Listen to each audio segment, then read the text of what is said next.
Holy crap, you guys came in with some fire. Oh my goodness. So many people coming in right at the same time. That's awesome. Good morning, guys. How you guys doing today? Hope you guys are doing good.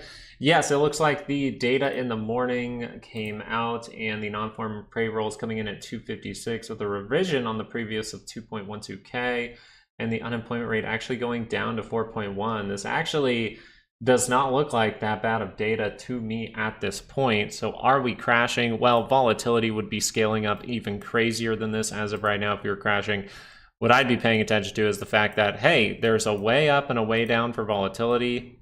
We're seeing some resistance at this level, trying to form this as a lower low with the closes. So what I'm paying attention to is anytime that 30-minute wants to turn down, and we got to see how things open up and see what these signals look like right away in the morning. I really want to see if this is some kind of small turnaround, but as of right now, as these 2-hour charts are still curled down, we should be open to negativity. Okay, we should be open to negativity. Something I am paying attention to, though, if this is such horrible news and we are crashing, well, why is one of the most loved stocks not necessarily crashing, right? Only down 1%. We'll see how this ends by the end of the day, but I do still kind of like Apple. I want to see if Apple can give us a hint, as it looks like it has pulled down pretty dramatically to where people might actually like those prices. So it will mean, hey, patience is the key here. Maybe we are going to head towards that 236.36 for Apple, just like we were talking about up at these levels. Eventually, you will end up back down towards 236.36. Maybe we're going to end up doing that right away. We'll pay attention to it, but for the most part, hey, can we just confirm up some 2-hour charts on the SPY and the Qs today? We're still paying attention to the same thing, just because there's a little drop in the market of 0.68%. I don't think things can't whip back the other way, but something key for the Qs today, something very, very key for the Qs. If we start to confirm this signal, it's going to be bad news. All right, this is not a signal we want to confirm.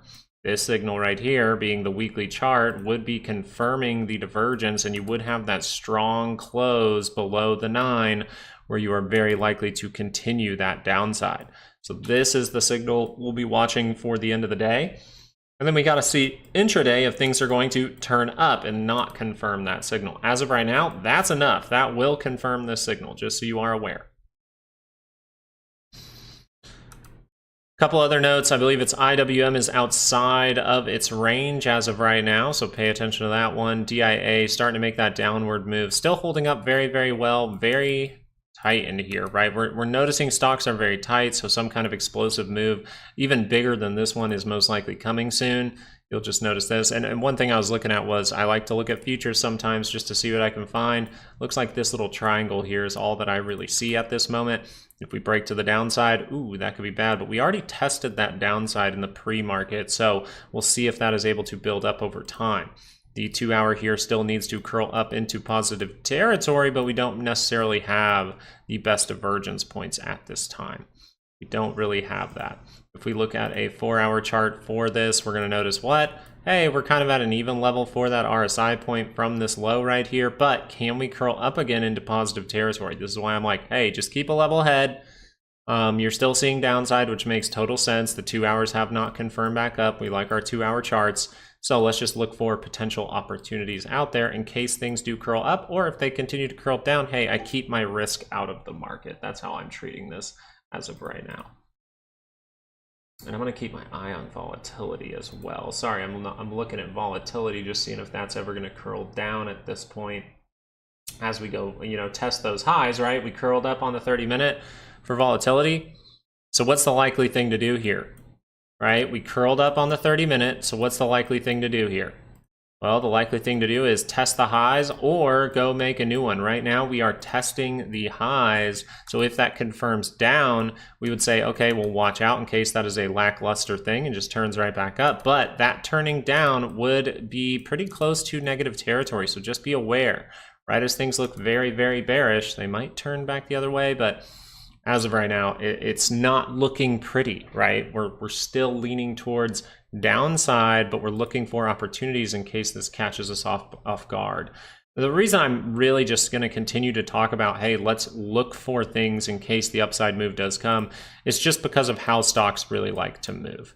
Look at this channel we've been in for a very, very long time here. I just think that this would need to break, and is this consolidation to break that?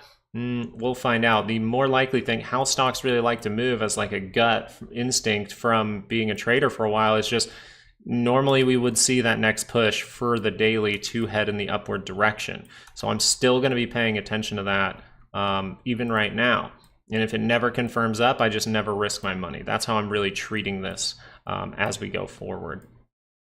Real quick, wanted to flash up that 30-minute. Notice it has not crossed. Notice we're not even making the divergence point yet. So this means, because this is holding up very, very well, because the RSI is holding up very well, we actually can shoot down to here and then see something. Let's see if we get a little signal in here this morning. I think that would be a lot of fun.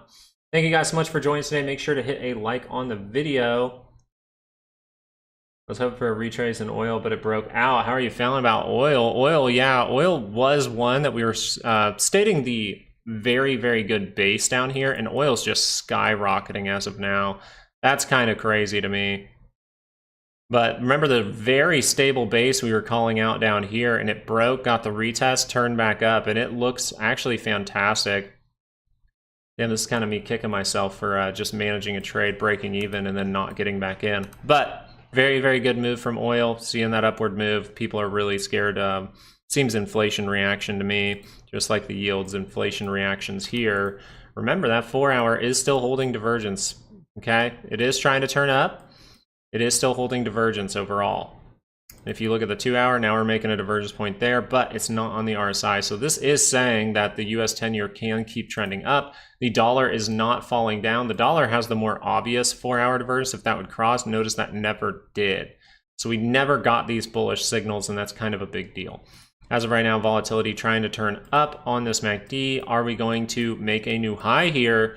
And that's when we're going to pay attention to if we get a test of 20 and that comes off. That would be interesting. So just watching the SPY, looks like we're reaching down towards daily expected moves. We're going to pop over to the Qs, reaching down towards the bottom of our zone. Maybe we go down to a weekly or daily expected move. We'll find out. I got to look at some pricing of stuff real quick. And I got to look at this.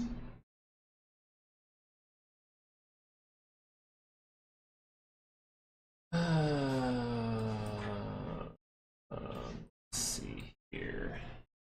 Yeah, that is.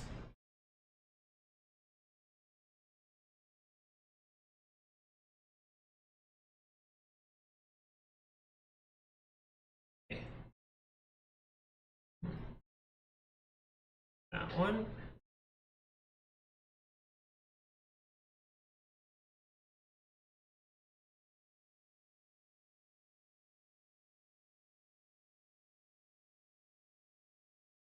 Done.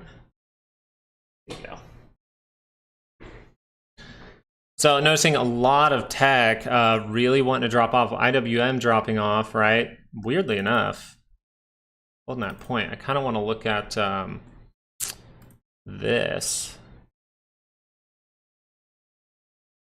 What does this look like? That's my question. I wanted it to be more flowy than that. It's tough. You got to be moving and moving and moving all the time. That's what it seems like to me. Now we're actually testing those highs again for volatility. SPY starting to get a little bit of buying pressure. We'll see what happens here. Something I'm still watching is Apple, actually. I'm still watching Apple. Apple is doing a very good job of holding the divergences right now.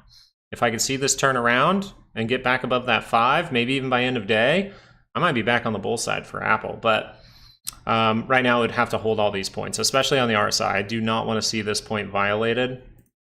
And we can head a little bit deeper according to my weekly expected moves. That's why weekly expected moves are such a good thing.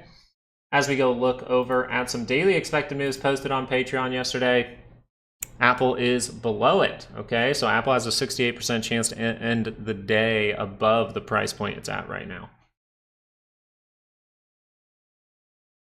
Very cool. Very cool, very new, very fresh. Ooh, that's some buying pressure. I'm saying, just keep a level head. Nothing's crazy. Nothing's crazy, nothing's crazy. If you're looking at the NQ, you're looking at the similar things, right? On the 2-hour, you're just saying, hey, is that confirmed down? No, it's unconfirming. So what do you think that is? That is buyers stepping in. right? That's why we just look at the Qs and we go, hey, if that 2 hour curls up, we're good. 30-minute curls down, that's bad, but is it holding the divergence point, right? It's bad, but is it really, really bad? Or is it possible opportunity? Well, we'll find out by the end of the day. If you want to make it smoother, you probably could look at a 15. See how the 15, we can continue dropping for sure, right? 15-minute gets down, down, down, down. Just got to make sure it's holding these points on the RSI. Wolf dead. Yeah, Wolf, the short sale theory told me to get out as well as the resistances. They just held too firmly. So what I did was the 30-minute went up to our 809. Very, very nice. Almost got exactly to it.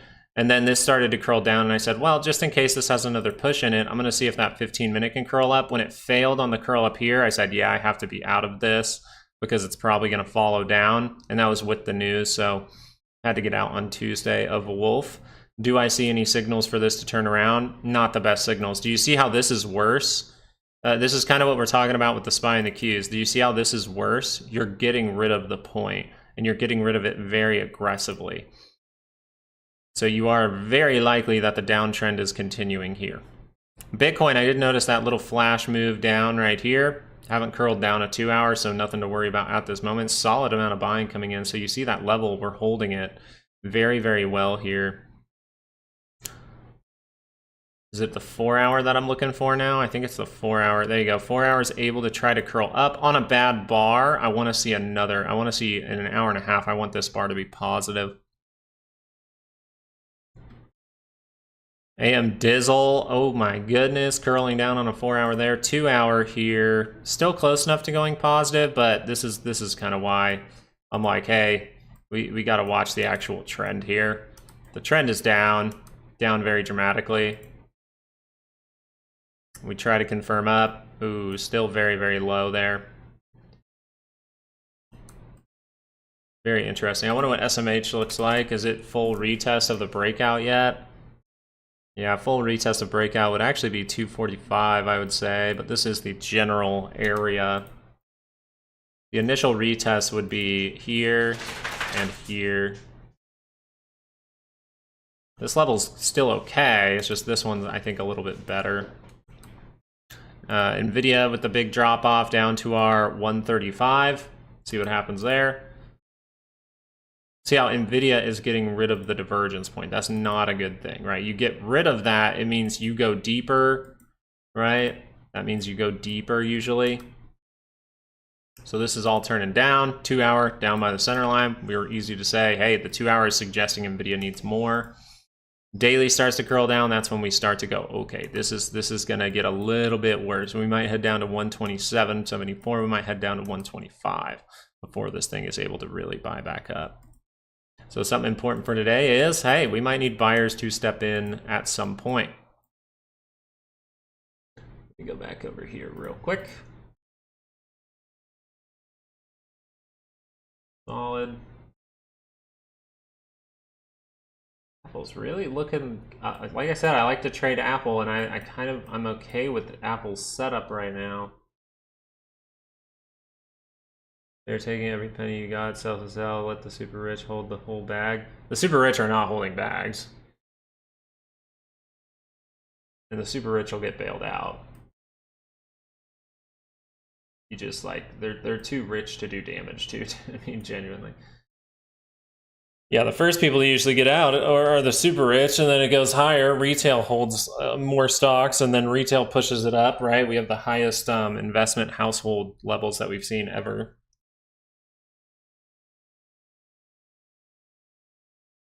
Like, who do you think's been pushing cash up ever since 2020?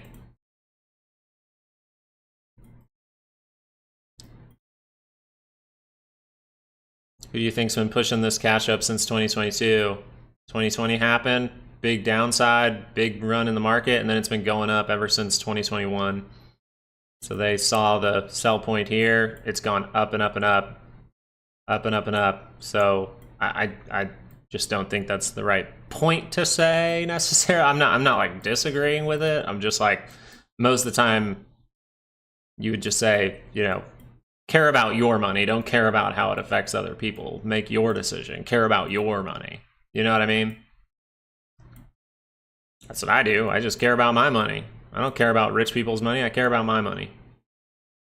I care about rich people, what they're doing with their money, and a lot of them are going into cash. AMC, if you're looking at AMC right now, well, we were always aware of this. The 2-hour crossing down. Remember, we were like 2-hour crossing down, bad sign. Very bad sign for AMC. You don't want to see that. And then remember GME, 2-hour crosses down, bad sign. So this is not what you want to see. You want this signal gone, or you want it to be very brief and turn right back up. Because if it does that, we got to look at the daily scale, and you'll notice the daily scale is looking like what? That's really bad. It's like something that looks like could happen here is we seriously see a clamp down on a stock like GME with this type of signal. Am I gonna short the thing? Hell no. Hell no. I think that thing could pop off at any time. So no thank you. Let's go look at the SPY as it reaches the daily expected move. Let's see if the Qs are reaching its. Qs reaching down to the daily expected move. Awesome. Is it holding the divergence point? Yes, we have not violated it. SPY, are we holding the divergence point? Yes, we have not violated it. Right here, right? I guess this one, actually. Nope. So, just chilling. X as a content, but RH is saying contract still has high intrinsic value. Is that good or bad? I wouldn't, I'd have to look at it. Sorry, cuckoos, probably have to look at it deeper. Ooh, short Fridays, you probably like that, huh? You probably like that. Ooh, look at that. And it doesn't even have great signals, that's the crazy part, but it doesn't even really have daily divergence on, I would say, maybe the MACD, but not the RSI. 30-minute has signals, right? 30-minute has signals suggesting some kind of retrace move. Probably a retrace move of this move is what I would more lean towards. Like actually take this pinned high there, come down to here and say, oh, look at that, 77.46 is what I'd be looking at. That's where I'd expect us to need to consolidate or see another drop.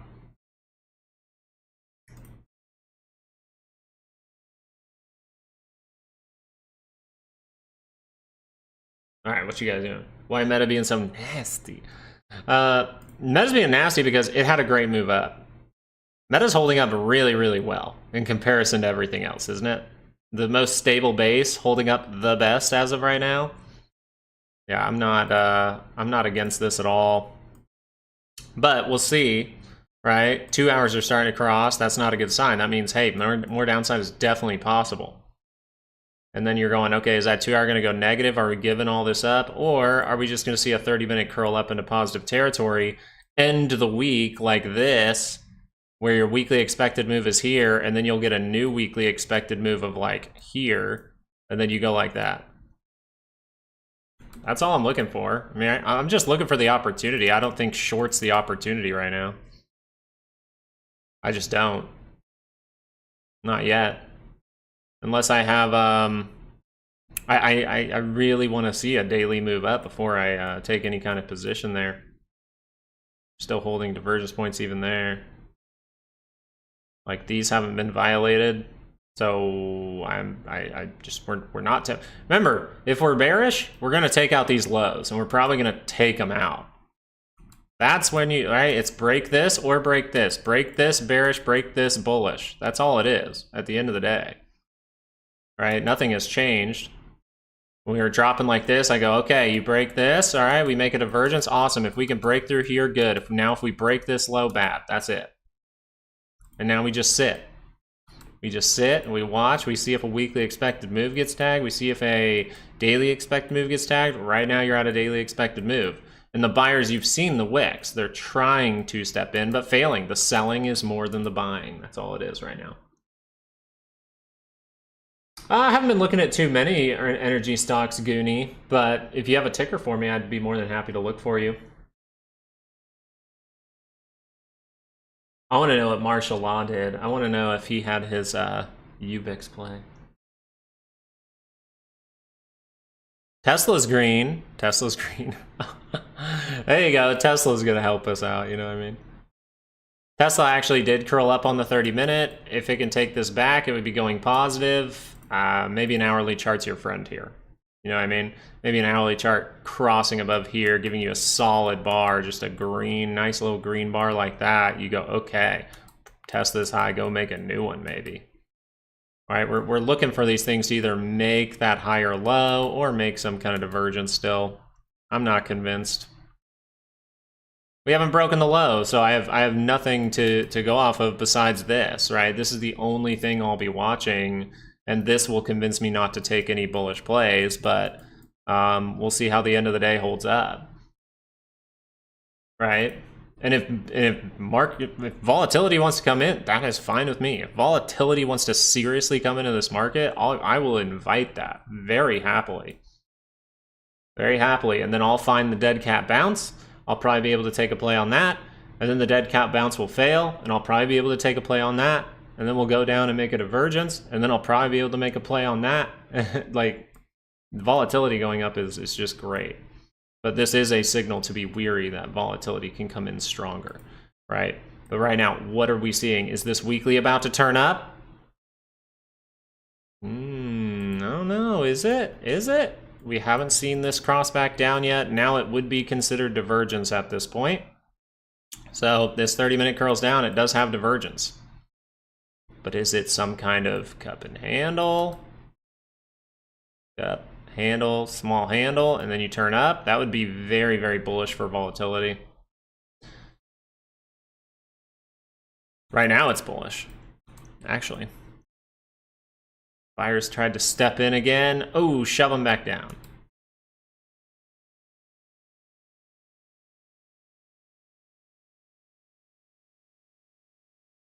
Everyone is selling. Not everyone. That wick keeps going up, so not everyone. There are some people buying. I keep watching Apple do this. It sees a big wick down. It sees a big move down. Wicks back up. Big move down. Wicks halfway. Big move down. Wicks halfway. So some people are taking nibbles. You hope for 575? I think that's likely. You just got to take out these levels and you'll end up there eventually, probably. Let's see. Yeah. If you get rid of these lows, where are you really looking? Well, the zone, right? We go up, get the retest, up. And then where are we? Down by a monthly expected move. We'll see what the signals look like then, right? We're just chilling on it. All right, Q's going past, going to the weekly.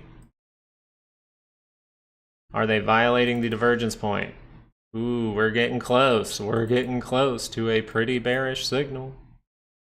Let's see. This is where buyers have stepped in. I think SPY's better because this is the serious level because you have 2 points. Did it violate? Ooh, starting to violate that one. Not the best sign. Not the best sign at all. My gosh. Why would you think they're purposely collapsing the stock market? Just wondering. It's inspirational likes. And I'm fine with your guys' opinions. I mean, you will see that you might end up right after all this. It's just me. I have to really pay attention to key levels, right? I can't come on and talk to 250 people and just go, oh yeah, this is awful. It's going to go to 275. No, I got to see key levels broken. I got to see what the signals look like. This is starting to get to the point where it's been oversold a few times during all of these runs.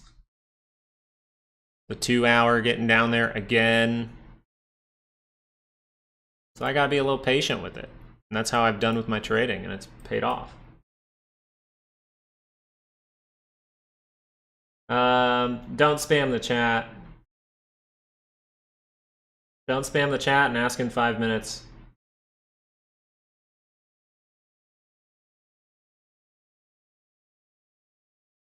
It's all about the 10-year. I agree with that. That's why IWM taking a big old dump.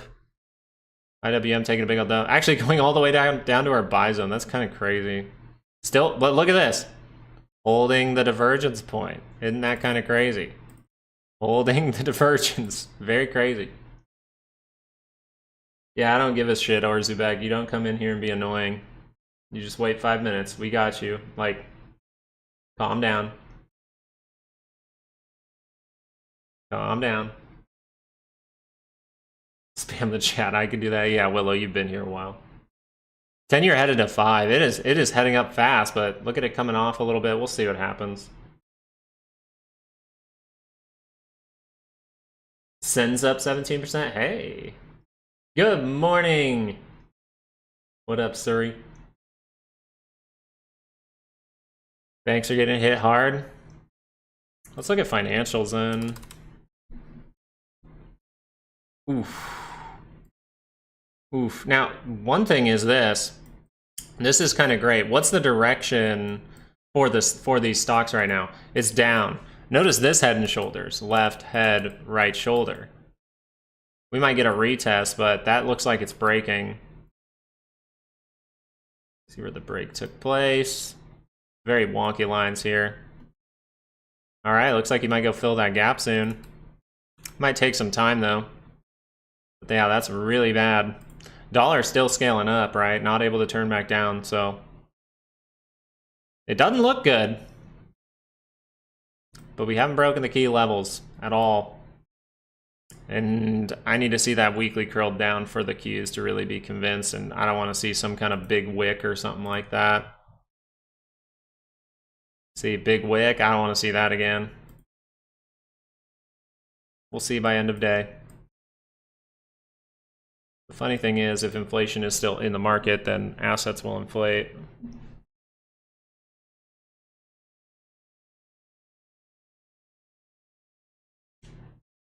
Yeah, hourly wages went lower. Hourly wages are always going lower. They're like barely ever a good sign, and we've had them forever. Here's the thing, unemployment went down. So that's all I need to see. Unemployment went down, not up.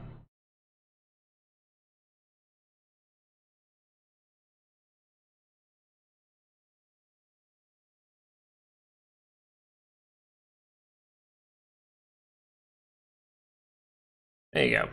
Thank you for doing that, Orzabek. I'm sorry that we had to treat you that way at first, but you just got to know this is a calm. We try to keep things calm. There's a lot of people in here. You're at the 135 level for NVIDIA. You're not holding the divergence point. So in 7 minutes, you're saying, oh, we could head lower. Now, why were we kind of like, yeah, we could see some kind of bounce. We want to pay attention to, once again, lower highs. But the 2 hour is the bigger time frame. So the 2 hour is saying, hey, we're going to give this up. And that's fine, right? It's like we saw that curl down very aggressively, and we were like, okay, we said this kind of yesterday during our live show when we put out the main take, like right, the breakdown at the beginning of the video. The 2 hour here was curled down, which just means for us, okay, the 2 hours mainly what I follow here. If the 30-minute confirms up, we can see good things. What's kind of my problem here, though, is the confirmation bar here was good, right? Barely good. And then we just immediately, we don't see positivity. We don't get it back above the 5. So we're always keeping in the back of our mind, hey, the 2 hour is still crossed down and that could go further. Where's it at? Well, 135 looks like a good level. We have levels over on Patreon for our Patreon members. And where are you at, Patreon members, for NVIDIA? What Patreon member can look at maybe a daily expected move and tell me where you're at for NVIDIA right now? What Patreon members know something about the weekly expected move for NVIDIA right now? If your Patreon members would like to share that info with you, you're welcome to do so, Patreon members, if you would like to, about NVIDIA. There you go, Nazim. Nazim told you, because he's a very nice Patreon member, and it's Friday, and he was feeling nice. There you go, Sky High doing it as well. That's very nice of you guys in the Patreon. I do appreciate you guys telling some people live what's going on with NVIDIA right now. Now, does that mean it has to have positivity? No. It can mean it's going to see something crazy. You have a 68% chance to end above this level that you're at right now. You have a 32% chance to continue to see selling.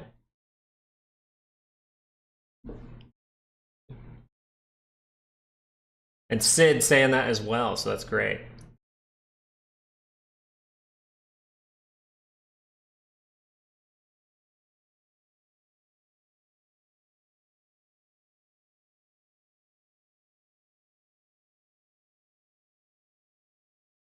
Yeah, I've seen the tin. I follow the tin for fun, Sid.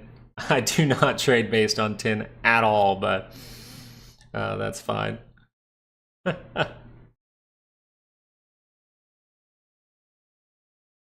From lottery stocks, I think I've seen a couple of his. I just watch it for fun.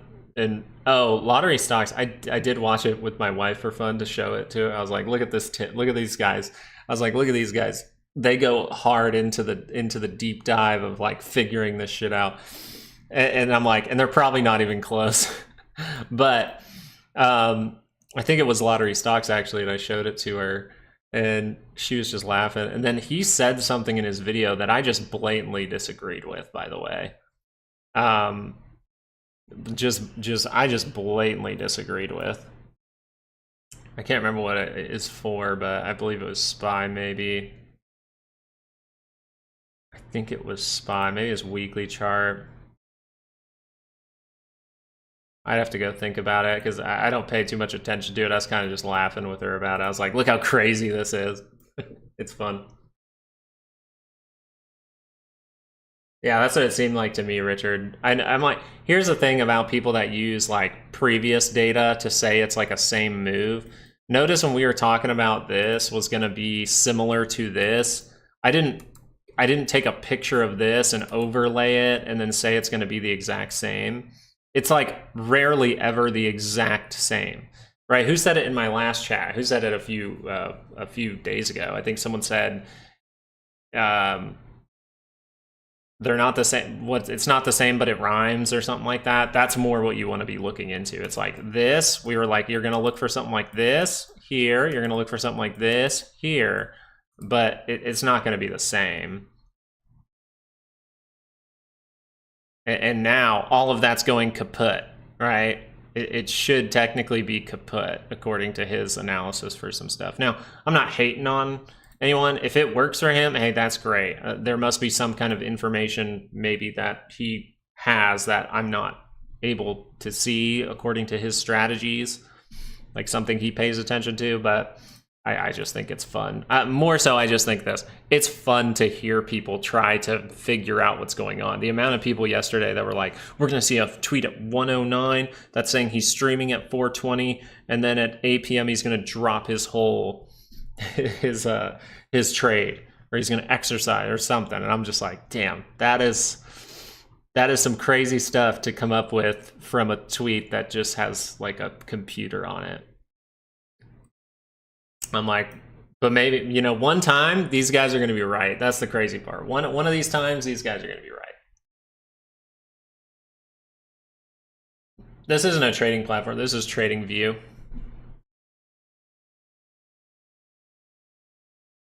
Where he created a coin and then dumped it on people in the same day.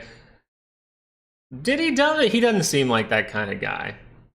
I'm gonna be honest. I think maybe someone bought in big at the cheap price, like one of his followers, and then they dumped a lot. If he did dump on it, that's real shitty, man. But that's why you don't go into these info. That's why I'll never make a coin. If you guys didn't know, I had like Santa Claus ETFs, or what are they like? NFTs. Because my wife's an artist, she wanted to make like an NFT and try something. And let me see if I have it. I'll see if I have it. It's kind of funny. Oh, I think I deleted it. Fudge. Dang it. She made these animated Santa Clauses. We called it Jacked Santa. And she made these jacked Santa Clauses that were holding Bitcoins, and like they would like be lifting barbells that had Bitcoin on them and stuff. And it was really funny. She had a ton of fun with it, and that's the important part, right? We're like, hey, if someone wants to buy it, that'd be cool. Let's put it out there. But it was more fun than anything. It was just like that's how we like to do things. If we're gonna try to do something like that, we're like, hey, let's just have fun with it.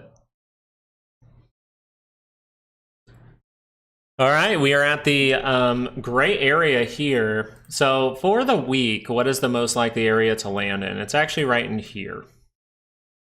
But we technically have that 68% chance to land there, 68% chance to land here, 68% overlaying here, and then 32, 32. So we'll see. Do it, martial law. I'm down. That sounds fun. I'm down. I'll watch your videos. Tell me the channel. I'll watch your videos. We'll shout it out on the channel. Well, let me watch a few videos to see what you're saying about the stuff. But here we go, flush. This is where you got to be aware of that. Isn't that right, Izzy? Over higher than 590 uptrend from TradingView and higher than 691 for my prediction. Looking for higher than 590 uptrend for TradingView and higher than, I don't know what that is. I have no idea what that means. SPY just lost one divergence. It is losing it. Yeah, it lost the first one. Now the only hope you have is this little guy down here. And I would say that doesn't have too much hope. Just being honest. So this would be one of the more...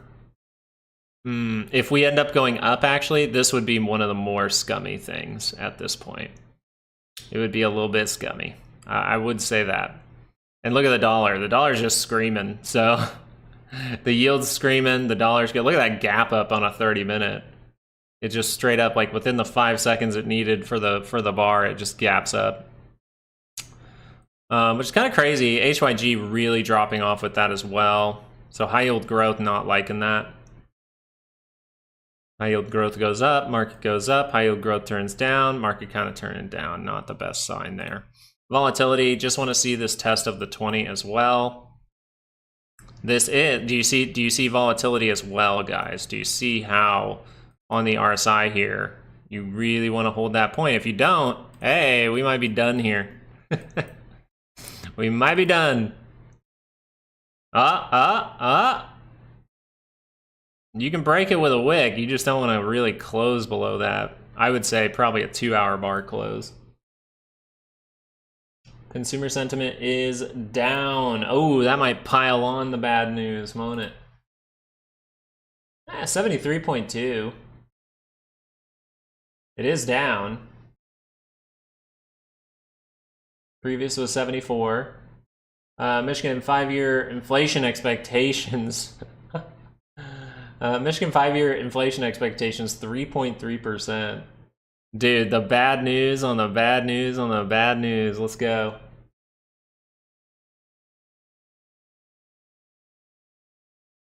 Well, and the way I read into it is the reaction is bad, right? Because bad news can be good news can be bad news can be bad news, good news can be good news can always be bad. It's like, you know, however you want to shake it, it's just the reaction from the market as of right now is bad. That's more so how I like to look into it. And look at this. Ooh, yeah, so you don't have much hope there.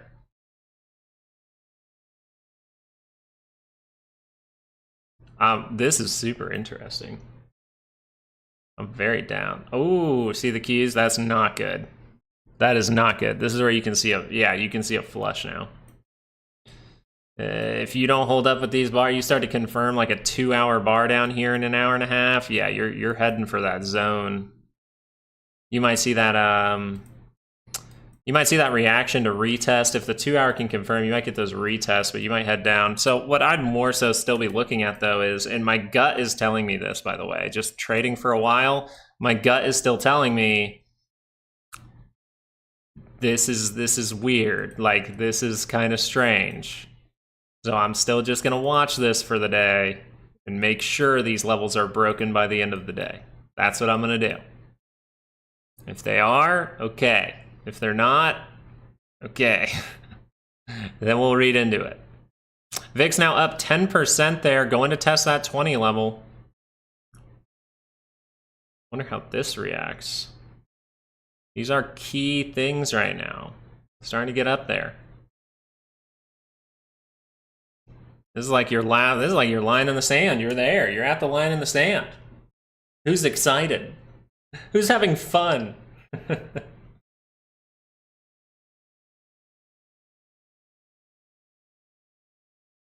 Big shout out to everyone that showed up yesterday.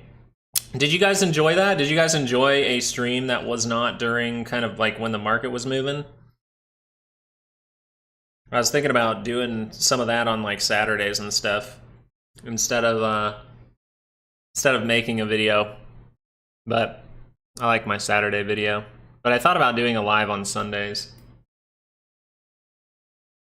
Yeah, you loved it? Okay, good.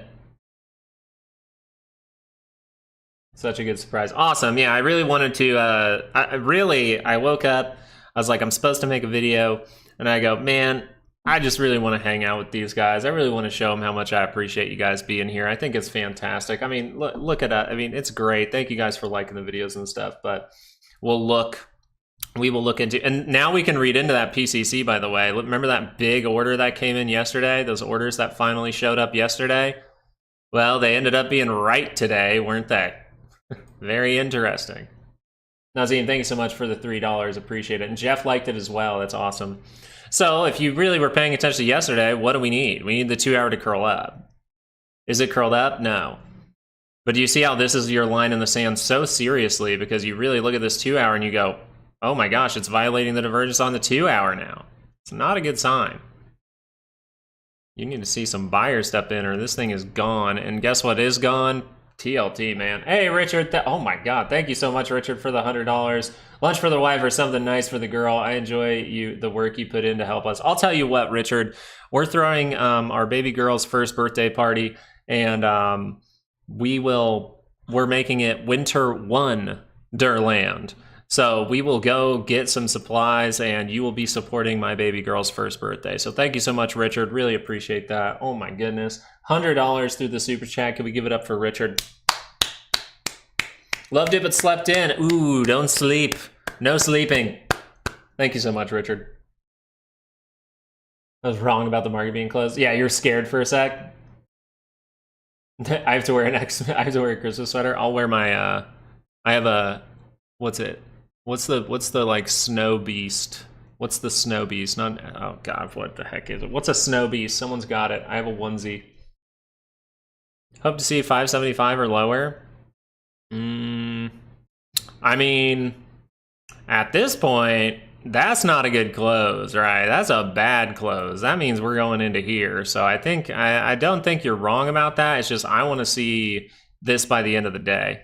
Funky things have happened, guys. Funkier things have happened. Now, we don't see the behavior that something funky should happen. So let's read into that for a second. Yeti, that's it. Yeah, Yeti. I have a Yeti one. So I'll wear a Yeti onesie for the for my baby girl's birthday, maybe, for Richard. Thank you so much, Richard. That is awesome. Thank you so much for the $100. Yeah, volatility is starting to get above 20, but we don't see, so this bouncing, remember that one time, May 31st, we really were catching, remember I said this is going to be a funky move if this ends up going like that. The last time we really talked about that was actually all the way back in May. Something like this was happening where we were dropping, and we saw some signals, though, that the PCC was high, which it is. The only other thing was the dollar. The dollar was not scaling up at that point. The dollar was actually dropping off dramatically. That gave us a hint, and we said, hey, maybe these are some dark pool orders. I don't know what's going on here, but the dollar is dropping off dramatically while the market's selling off, and we have a very high PCC. When that was happening, we were going, yeah, I think this is a trap and it's a squeeze, and that's when people thought I was crazy, right? People thought I was real crazy for that, but it happened. You don't have that today. So the fact that you don't have that, look what's happening. Oh my goodness, it looks awful. Like, this looks terrible. And look at volatility on the weekly. If this confirms up today, oh, this is it. This is going to be probably a correction. Probably a correction, and then we buy ourselves some time into March. But if not, right, if we don't see those correction-like signals, if we don't see any 2 hour somethings, daily somethings, this might be gone. But we got to see that by the end of the day. So we'll be watching this very closely. I'll probably stay live a little bit longer today. Well, the market has taken it all from me. Yeah, it's kind of built to do that. That's unfortunate. People thought I was crazy saying the market top is in. Hey, that's fine. We are always looking for that trend move higher. And at this point, you'd still want to be calling this some kind of top. Some kind of top. The market top can easily be in, but what I want to do is I want to follow the signals, and if I look back and then that ends up being the market top, that's fine with me. You know what I mean? I don't want to have to call something whatever. You know what I mean? I'd rather just be like, all right, this looks like a top at this point, right? We've come down to this area. If we can't bounce from this area, then we're probably a little screwed, and then we'll find out if there's any corrective things. And then if there's any corrective divergences that say, hey, we could still go to an all-time high again, we could see an uptrend, okay, then this was a correction. If you don't see those or those fail, then you say, yeah, well, looking back at it, that is a market top. But I just, as a trader, I want to really be paying attention to in here. Richard, wow, thank you so much, Richard, again. Appreciate you, buddy. That is so awesome, and my baby girl will be excited. My wife's already started doing like little snowflakes and stuff like that or whatever. The only thing we should be calling right now is Jesus. Yeah, I'm going to church on Sunday. We're breaking key levels, man. You're breaking key levels. That is not a good sign. You're getting rid of all the divergence points. I mean, look at this. In 18 minutes, you're going to see, ooh, is that gone? One thing I will do is I kind of want to go look at... what is it? What is it? What is it? Oh, Apple actually got there. Apple got there, 236.36. This is the level I actually really liked. But it's losing all the divergence points. That's not good. Apple's really vomiting here. TLT still dropping off. Ooh, trying to hold up in some way. Interesting. Why is TLT holding the divergence points? Interesting. Huh. Weird. Maybe VIX hasn't broken out. VIX has broken out. Has it confirmed? There, yep. So it's violating the divergence point. It's Friday, so take that into account with a market sell-off. That's true. They might have already been positioned for it. We'll see. Usually everything that happens on Friday is kind of like, at least from my trading history, I'm like, everything that happens on Friday seems almost pre-planned. Short Fridays, you know, did you? And thank you so much for the $5 Short Fridays, but did you? Hey, and Chris, thank you so much for subscribing. Appreciate you being here today, bud. VIX is above 20, so you know I'm excited. I'm so excited. I'm pumped. I'm ready. I short every Friday. Hey, I like it. Hey, you stay consistent, that's for sure. All right, let's look at this on the daily. Still a gap here. I wonder if we're gonna come fill this. It almost looks like for sure to come fill at this point. We'll see. Crazy to be that far outside of a daily expected move while violating a weekly. Just no, like you saw the buyers keep trying to step in, they just didn't. They weren't able to. People are selling harder, right? More sellers than buyers. I bought Nvidia on this small little dip. Nvidia is at 135. This isn't a terrible level, but I'm just saying the 2 hour is still pointing directly down right now, so that's worrisome. It's very it's hard to believe that this is going to go like this and then just go like this, right? We're probably going to still have some time to try to base out wherever we want to. It's just the daily curling down. That's what you don't want to see for Nvidia. We'll see. Eventually, you know, by the end of the day, we'll have a good idea. What's the volume look like? What's the volume in these first two bars here? Pretty good, not bad. Yeah, not bad.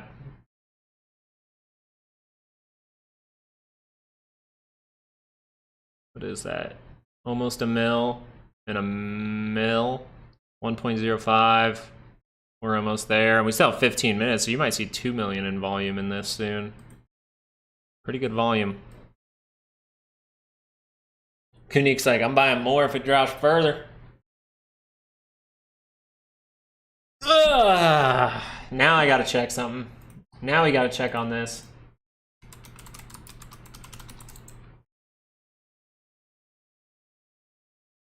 Ooh. Ooh. Oh, we're fearful, baby. Oh, we fearful as hell. See what happens by end of day. If you start to see a downturn with fear that high, like if you actually keep seeing this downturn with fear that high, you can see some crazy selling. Okay, what moved a lot here? Tesla went back to negative pretty dramatically too. 2.2%, but that's Tesla for you. AMC 376. GME. Man, you need that 30-minute to curl up by end of day, GME. That's not a good sign. Not a good sign. Not a good sign. Gosh, you're hoping that 30-minute can buy up. 2 hour gave it up. Do you see the break? That is not. See, once you put it on this, you're like, oof, that's even worse.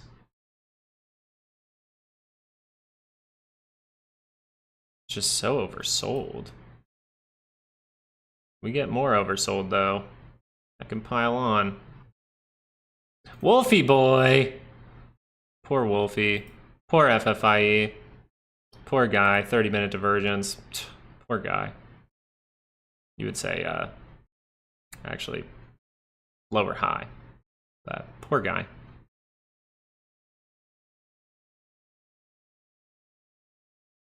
We're watching, Spy. Why aren't you dropping anymore? Keep dropping. If you want to keep dropping, things get cheap. Get even cheaper. Hell, drop 40%. Get real cheap so I can buy some stuff. This is I'm sorry, wait. Just bought more puts? This is probably the bottom. Wait, are you saying like when you buy puts, the market bottoms?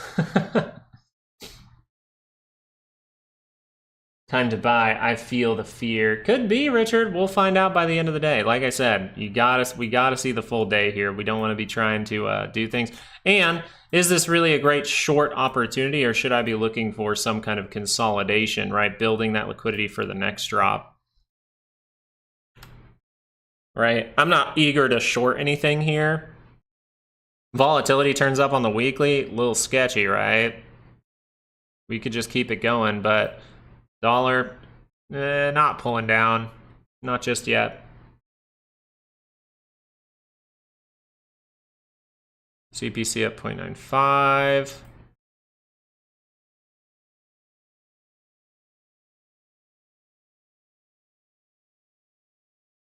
We're just crossing up. So when that crosses up, usually you see that selling, so that's interesting.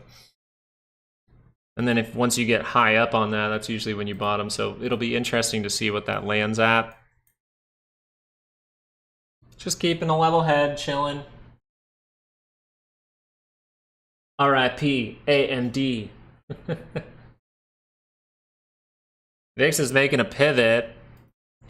Yeah, we'll see if it pivots down. Really, you need that 30-minute to confirm down by the end of the day. You have violated divergence here, so it's very likely to see another uptrend move, actually, for volatility. This is what I'm saying, like, this might not even be the bottom yet. You could keep going, but unless we see, like, a huge reaction in the market, I just don't see it. But there's a wick, right? As bigger time frames close below these levels, that's when we'll start to be a little bit more worried.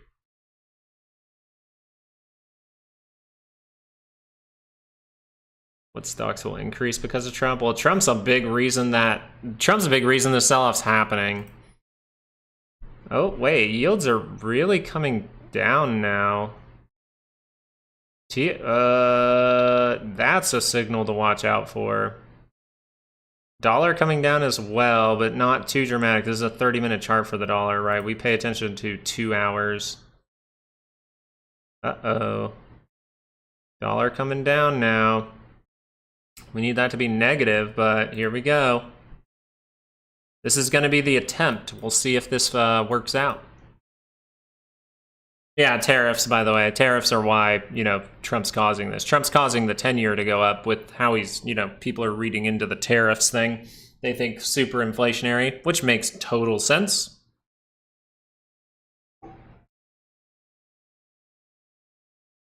Will cause the sell. Any ideas? Probably the 10-year yield going absolutely bonkers.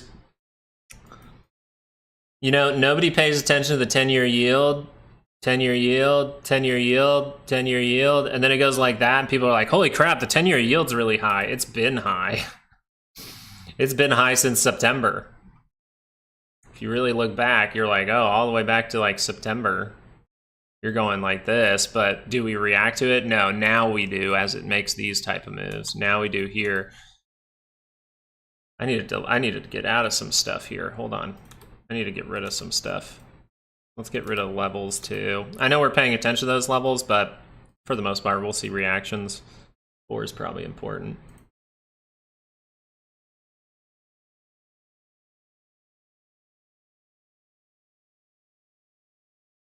Ooh, even broke out of the potential for wedging.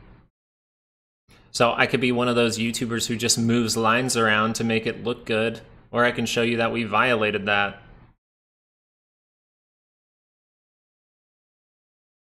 We'll keep the uptrend line there. Muja, thank you so much for subscribing. MD Guppy, thank you guys for subscribing. Really appreciate you being here today.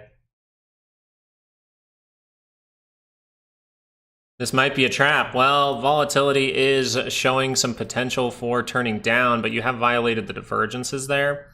So it'll be interesting if this holds as a trap. Something I want to see is VIX 9-day.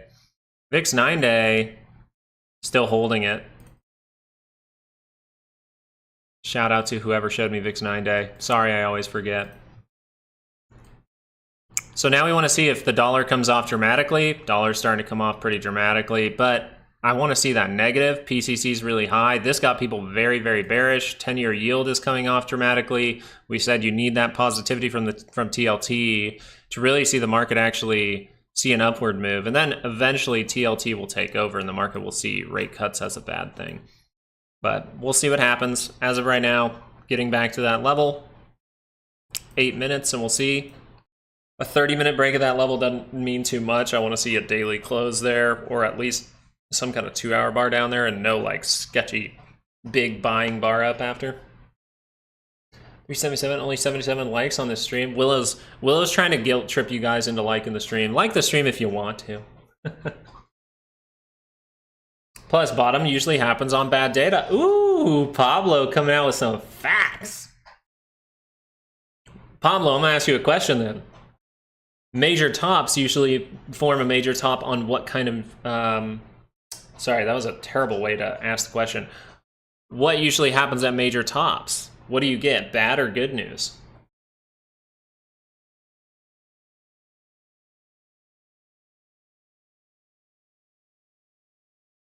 They dishonor their family. Yeah, you guys have dishonored. Oh my goodness. Oh gosh. Oh gosh, it's getting way too close for comfort here. Sell the news. Yeah, good news. Yep. When did Nvidia top? Did it top on good news kind of? This top right here, even this top right here, didn't it technically have like a big event that everyone was buying into? And they sell the news. I don't know if it was good necessarily, but Nvidia, poor Nvidia, man. Poor Nvidia. Hey, some wicks coming in at 135. I still want to go look at Apple. That 236.36 level. That was my level I like. I'm thinking about it for sure. I just need to see some kind of reversal here. I'm thinking about it. Apple's very good at showing tops with daily divergence as well, or a daily lower high.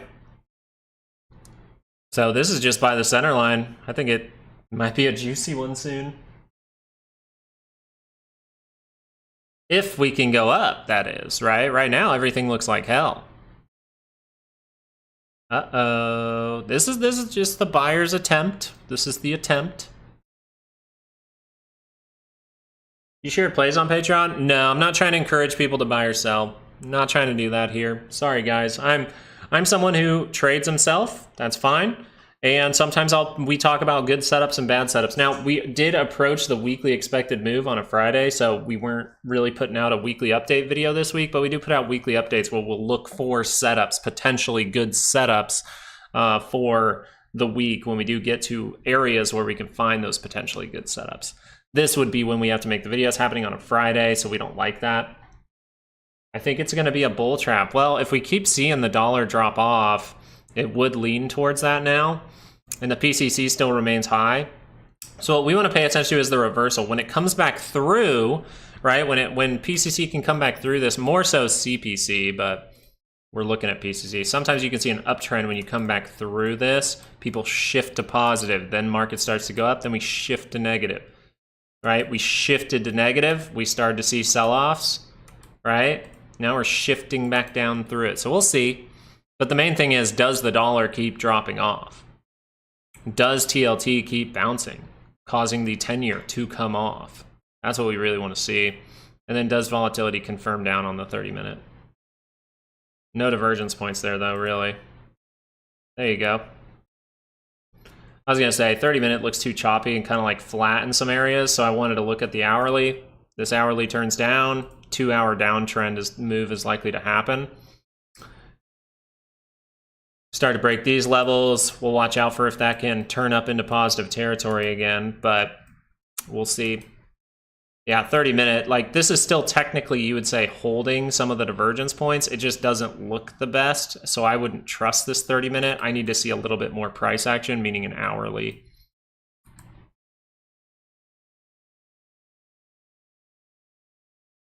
But we'll wait and we'll see, and then we'll react.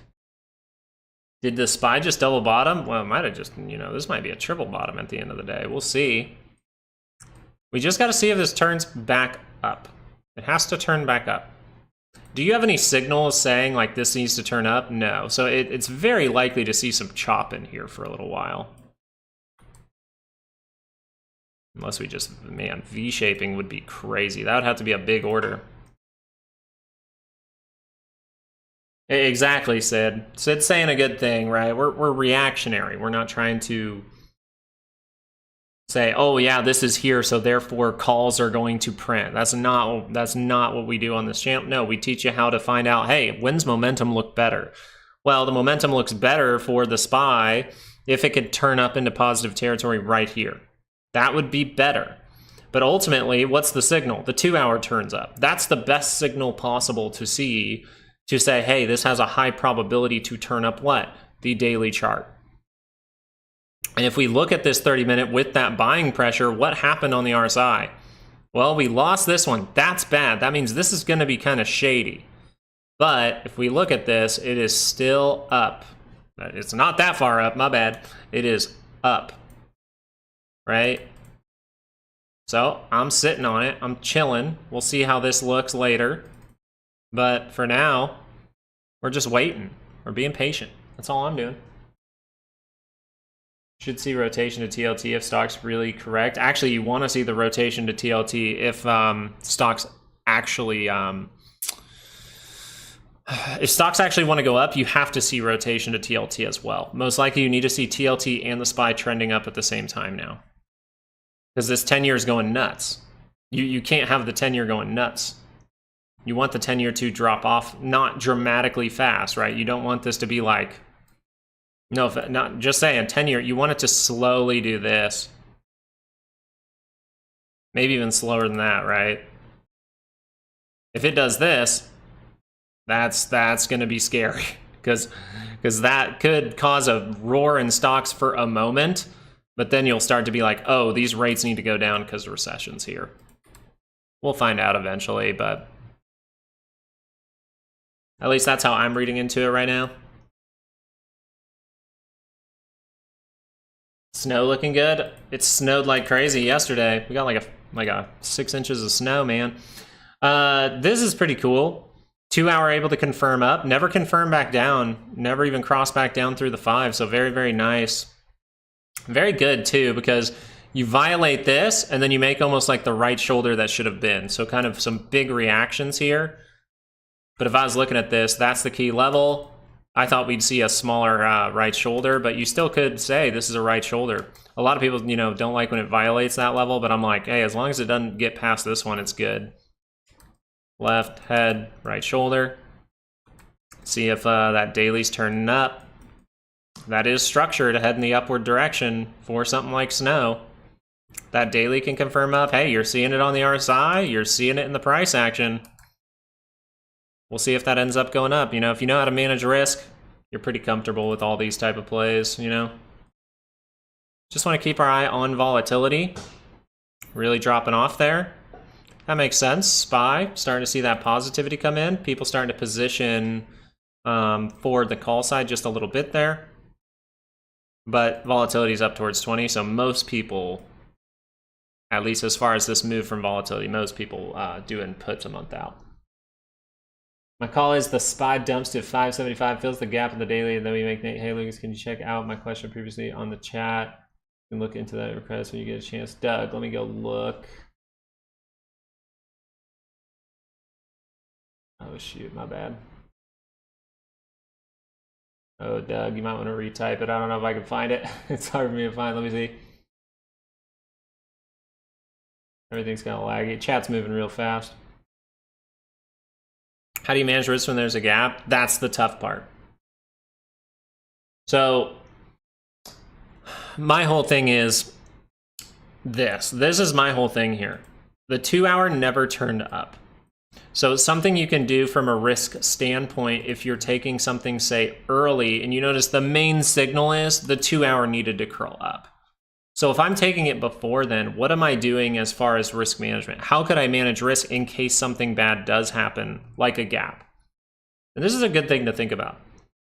Well, you can manage risk all the way down to position size. You can write it. Remember we talked about the little whiteboard? I can write on my whiteboard and say, hey, if I'm going to take and play early, I'm going to use a smaller position. I can manage my risk with the position size so it doesn't hurt me too badly.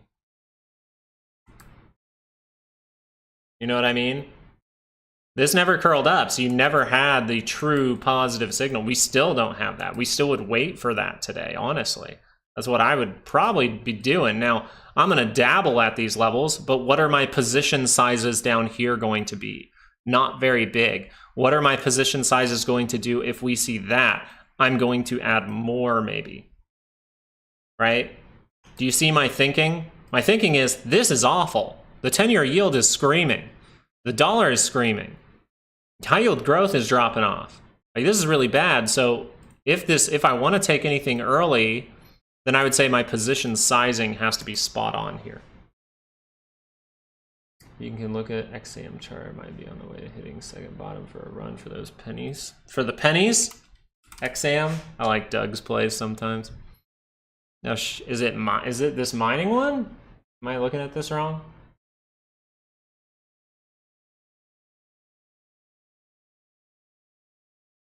Hey, nice job, Finn. Playing that direction in the morning, seeing that it's downside, playing it to a weekly or a daily expected move. Congratulations, Finn. Nice job. What fib level are you hitting right now, Greg? Okay, so let's click on this one. Let's see. Oh man, this is, I can't do anything with this. There's gotta be a better one. Yeah, that one's gonna be hard to do something with technically. I don't know why I'm saying things weird. Hey, that's the thing. If you're a day trader, you might like this, right? Especially if you have daily expected moves. You just see, oh, the open's, somewhere around here. Oh, looks like we're pointing towards the daily. You take a little scalp play down to the weekly or daily expected move, and now you're going, uh-oh, okay, this is where I need to watch out in case something buys back up. I mean, really, you look at the cues. Look at the cues on the 2 hour. Man. I don't think that's anything to be necessarily too worried about yet. Now the cues, you need some serious buying pressure because with that downside, what's happening? The weekly's crossing. That's not good. So you need to see this thing buy up. Or else you have a signal that says we can see more downside. Even if we get a bounce next week, you can see more downside is what that says. Is the SPY curling up? Well, this is where we would expect to see something. If we're going to get buyers to step in, this is where we'd want to see it. for sure. This is the line in the sand. All right, so they drew it all the way down to the line in the sand. I'm gonna look at put call levels real quick. Let's look at put call levels. The SPY, what was the put call level? Wasn't it 585? 585. So you're below the big put wall right now. Which means you're definitely negative gamma.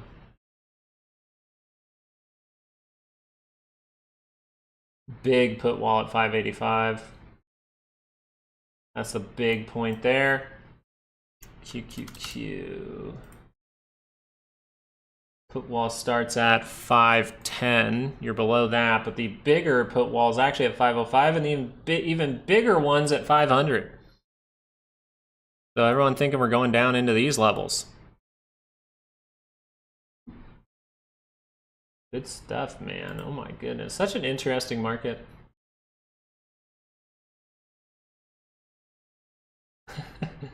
Some people out there just saying, hey, yeah, they're waiting for Trump to actually give you the real crash. All right? Like, that's what a lot of people are saying out there. Yeah, just because they're saying it doesn't mean it's true. We'll just follow the signals. We'll be better off that way.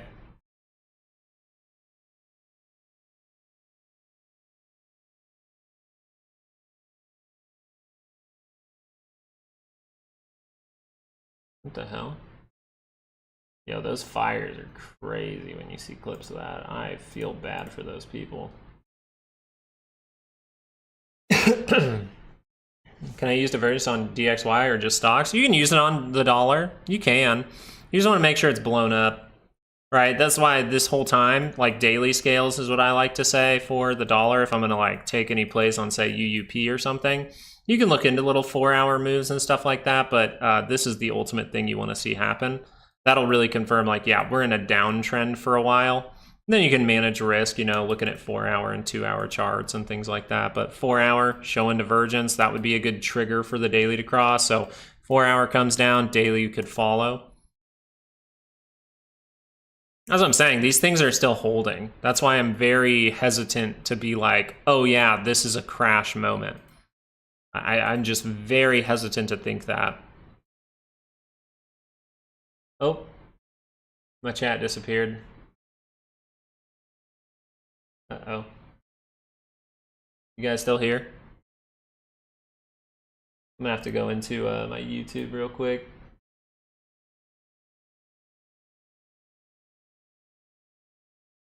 La, la, la, la, la, la, la. You guys still here? All right, present.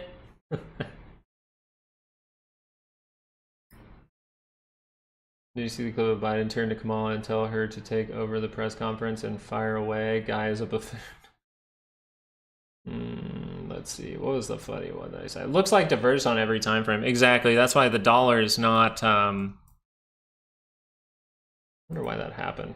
That's why the dollar just looks like, hey, we could see some buying pressure, but we're not seeing it enough. You're not seeing it enough. That you can't have these wicks happen. You just can't. You need these things to come down. We are seeing people start to reach for some calls a little bit. The Qs need to see some buying pressure, man. A 5-wave impulse move. Right down the street from me is the fire. Well, I hope you stay safe. I hope you and your family and your friends out there stay safe, okay? Shut up, Lurkin Luke. Bueller.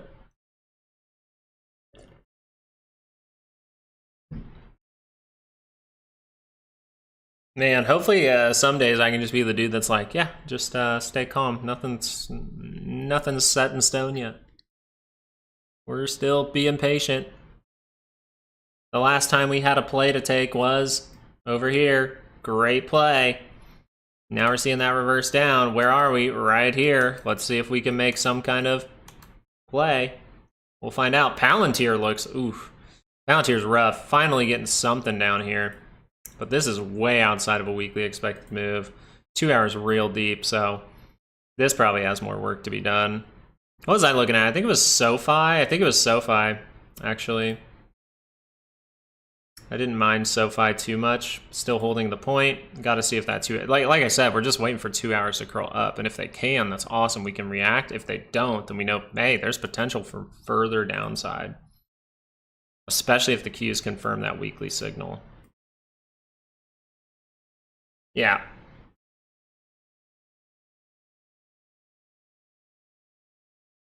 There's their gapped above. So serious resistance, serious support, some good liquidity in here. Hey, some big orders, big orders. Did big orders come in again?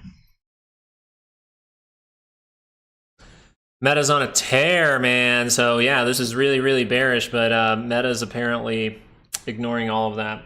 AMD downgraded, and they say ARM will take over 50% of the AMD. Ooh, ARM will?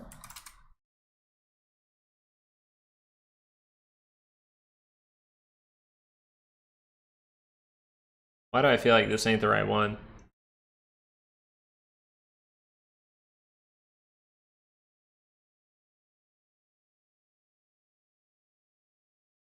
Yo, I love reading the what's it called? The counts that you guys are putting out. Short Fridays, thank you so much for the $5. Just want to make sure I'm reading into this correctly. ARM processors, not the stock. Gotcha. That's what I thought. I was like, because ARM's a holding company. That doesn't make any sense. I'm always just looking for the ticker, man. I'm like, I like to look at tickers.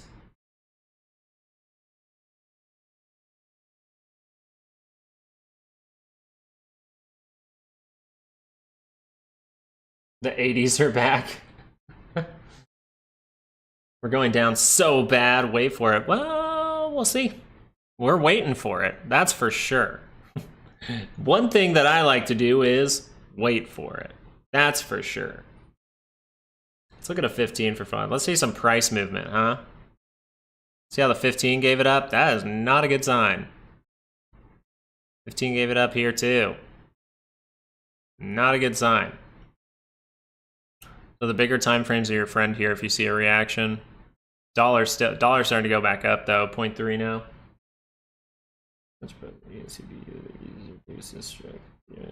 Computing, RSAC, process. Oh, that doesn't sound bad. How's BlackBerry looking? Yeah, let's go look at that. Let me do this. BlackBerry's, I wouldn't have, I'd be crazy to say that's bad. I mean, I think you have 2 hour divergence and that's confirmed, so you're aware of the bad things, but hey, 30 minutes can curl back up into positive territory. Failed the first one. Let's see if the second one can hold. Hourly might be your friend here. It's not bad. What are those guys, what are these guys doing? Besides crashing down. 2 hour might confirm here for GME in about 47 minutes. That is not a good sign for GME. This is just a dead cat bounce. Easily could be. Easily could be. And if it's a dead cat bounce, we can even curl up a 30-minute for a second for a dead cat. We can see this go down a little, stay down here, pop up by the end of the day, and then just flush next week. So we'll see.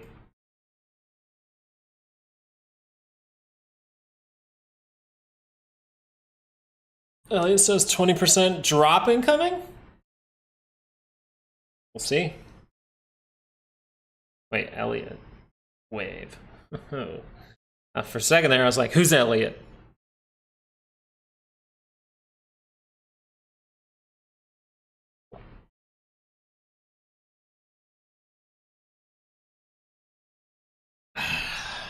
Chug some coffee. All right, I'm bored. Someone give me a ticker. Give me something interesting. So who's got something interesting out there? Grinder. That would be interesting. RGTI, I'm down to look at some of those, like QBTS, all that kind of shit. There you go. There's some tickers. Tick, tick, tick, tick, tick, tick, tick. Pop, pop, pop, pop, pop, pop, pop.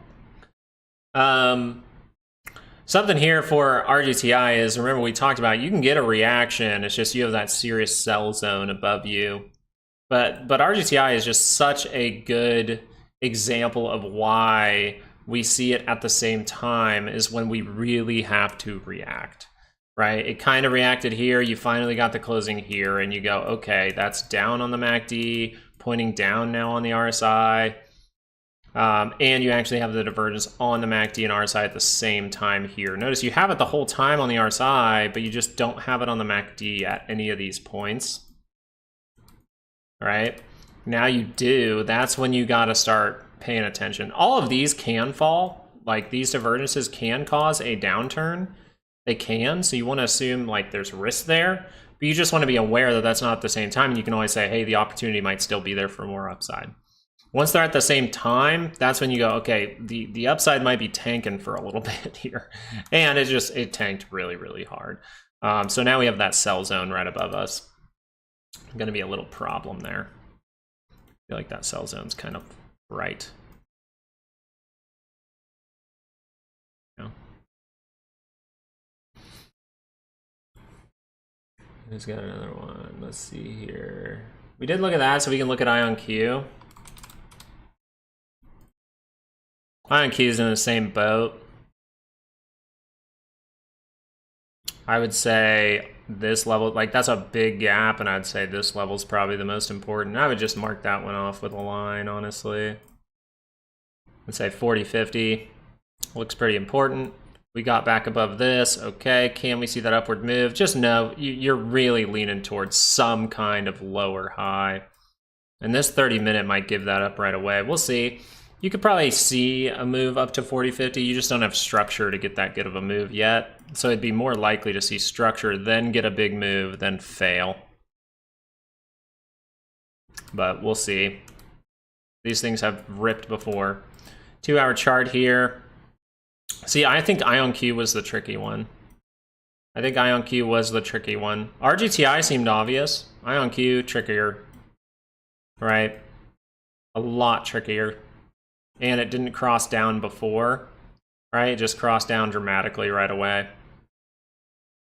This is where you just look at dailies and go, I don't like that, right? Eventually you gotta start to come to light and be like, yeah, even in here you'd be like, okay, this thing is oof. You're reaching way down.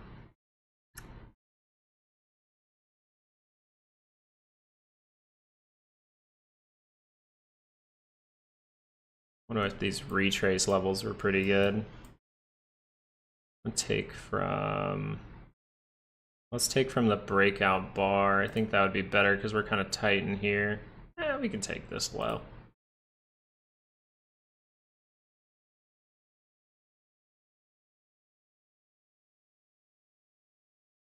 We got close. Close to golden pocket. Uh-oh, hold on for a sec. Hold on the tickers. Meta just looks good, man. Meta just looks good, and it's confirming up on the 30-minute. Like, this is what you want to see. Even this bar was good. Look at that. Green bar, positive, above the 5, above the 9 on the 30-minute there, above the 5-day moving average. Like, that's all good stuff, and then you get the confirmation from the lagging indicator slightly after. Now, what don't you want? You don't want this to happen for Meta is you don't want the 15-minute to roll. Look how the 15 minutes really close there. You don't want that to roll. Our levels are nice, though, for this. 598.41, we go down and tag that. Bam, you see positivity. That's pretty good. Wonder what Apple did. Apple holding at our 236.36. No reaction from Apple just yet. NVIDIA starting to get a reaction. Didn't hold the divergence point, so that's kind of a big deal. Ultimately, you need a 2-hour to turn up, if not an hourly at least, right? We need reasons to take trades, to think this would snap back in some way. Dollar still high up. PCC starting to drop, yeah, but the 10-year and the dollar are still high up, so not too convinced. Hourly for volatility coming off, but we'll see if that actually confirms down. That's going to be the big deal there. Who the heck did something? Hard for me to do this. Rally, thank you, Rally Jays, thank you so much for subscribing. I have to click back over to see that.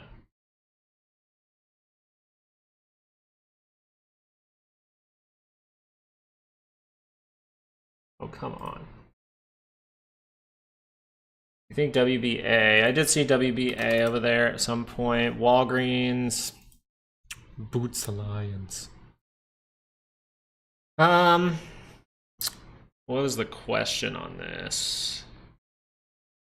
BlackBerry turned positive. That's what we like to see. Imagine the SPY closes green. It's possible. You're at the levels where big traps are created, man, and you've bottled up in these areas. We'll see though. We gotta see it proven. Ohio State or Texas? I kind of lean towards Texas every time. But isn't Ohio State insane, Willow? I haven't watched too much, but Ohio State's insane, right?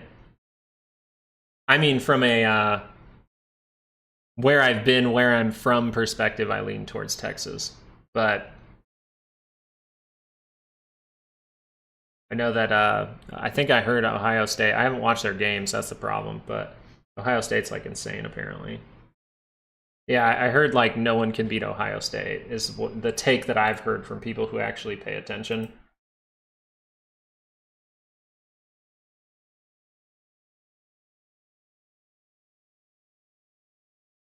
I don't pay enough attention. My buddy would be the guy to talk to. He's been visiting NFL teams for coaching positions. They've been calling him out there. He's like one of my best friends. He's dope.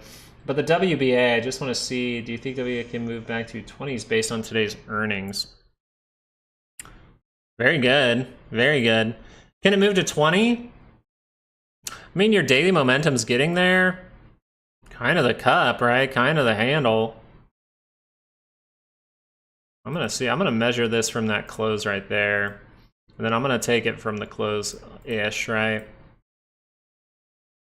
Most likely, if you can break through... So one thing I'd be looking for is this level is very important. A retest of that would be great in shorter time frames. If you break through this, a retest of this would be great if you keep going, right? Use that as those floors. But not bad. Daily divergence at the low. Right here. 2 hour higher low, daily higher low. Pretty nice.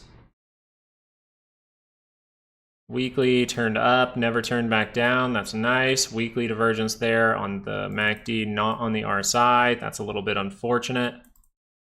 So you got to be aware of when this thing could fail. So like look for bad signals, right? 2 hour divergences, even 30-minute divergences for pullbacks. That monthly turns up though. That thing's looking pretty mean. That thing's looking like a snapback can come. Maybe to go test something like 34. So I'm just saying it would take a lot of time. Can you get to 20? Yeah, but it might take a lot of time. 20 is right where your breakdown happened as well. So you're right to be paying attention to that. You see this little breakdown move right here? Bam, flush through, continues. But it just might take you months to get there. We'll see.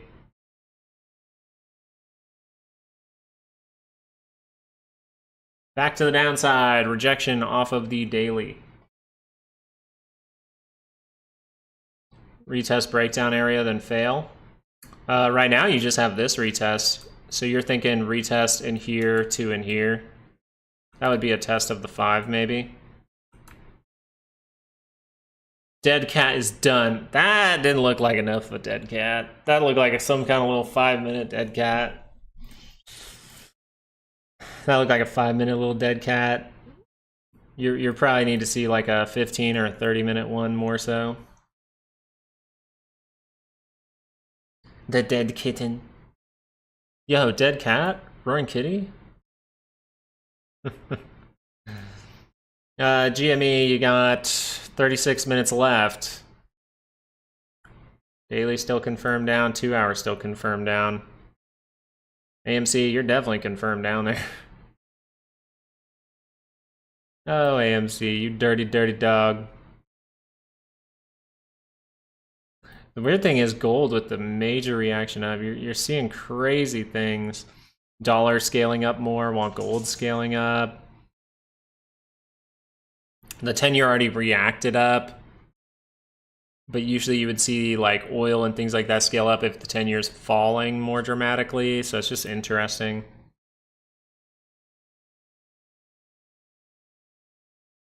Go fill the gap from today. I think that would be more so your dead cat bounce if that could fail. And that's going to be a turning point. It's going to be, do we take it back or do we fail? And also this, do we fail and not make anything right here? Let's keep thinking logically about how this could trick us, and that would be something we would look for. I personally, I would be more inclined, like from looking at the behavior on the daily scale, to say we're closer to a bottom than a top, yes. But we do have some key signals from the Qs to watch today, and look at the rejection from the zone right now. It's just, that is more saying, hey, we could head lower. So I wouldn't say this is a confirmed bottom by any means. It has sketchier behavior, so you can't really call it a bottom, like with hard data.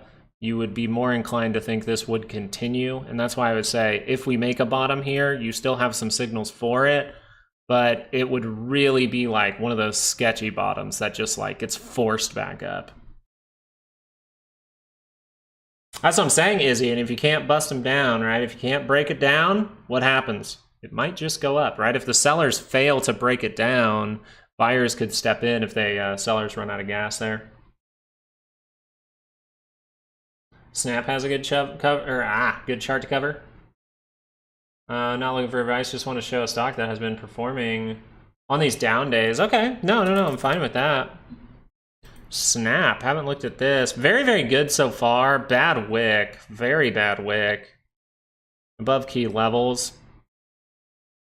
If this fully reversed from here, I wouldn't be happy with it. I think the 2-hour wanted to give up more than that, but actually holding some great trades to be had in here probably. Look at the 2-hour divergence for the base here for this great move. You're right in pointing out that this thing has some good structure for some trades. Right here, I would say for sure. And then you can just target the resistance, right? Very obvious resistance. Take the top of it. Take these bars in here. Where's that one bar? That one I like. That right there. Then you just go, okay, cool. Do I see a setup here? Okay, we build up over time. Do I see a short here? 30-minute divergence, 2-hour drops. No 30-minute divergence here. Lower high, drops, trade to be had there, trade to be had there. I don't think there was too much to be had in here. Yeah, there actually was. Really close to the center line right there for the double bottom. Bam, to the upside. This is what would kind of be like, okay, this is really high up. If I had an option and it moved that fast, I'd be selling and then looking for that retest of the 5. You make a nice floor at the 5. This is a great one, actually. This is fantastic. I actually really like these looks. This look I like a lot. That means this move should be stronger. So this is where we'll take this point, but it's not going to match up well.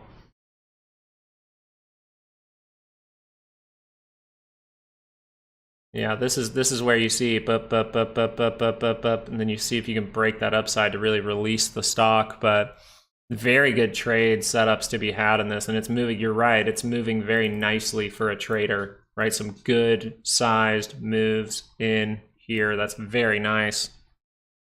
Look at that. Is that a W? Oh no. Can't really tell what's going to happen next, honestly. If that 30-minute rolls down, I'm not happy, and that means you might end up down here. But remember, this is a stronger base than last time. If you can actually, I think if you can fail this and turn down like this and then cross back up, I would like that a little bit better. VIX starting to turn up again, not confirming the hourly signal down. SPY starting to curl down again. Don't really want a confirmation below the low. That would be a bearish signal. Don't want a closing bar below the low. I thought QQQ was going to drop below 500. Well, it's at our weekly expected move, so this is where we can see buying pressure. But it's just, when did you think it was going to? Did you think that was going to happen today? The daily and weeklies would suggest that is pretty unlikely thing. A 1% move out would be like 2 standard deviation.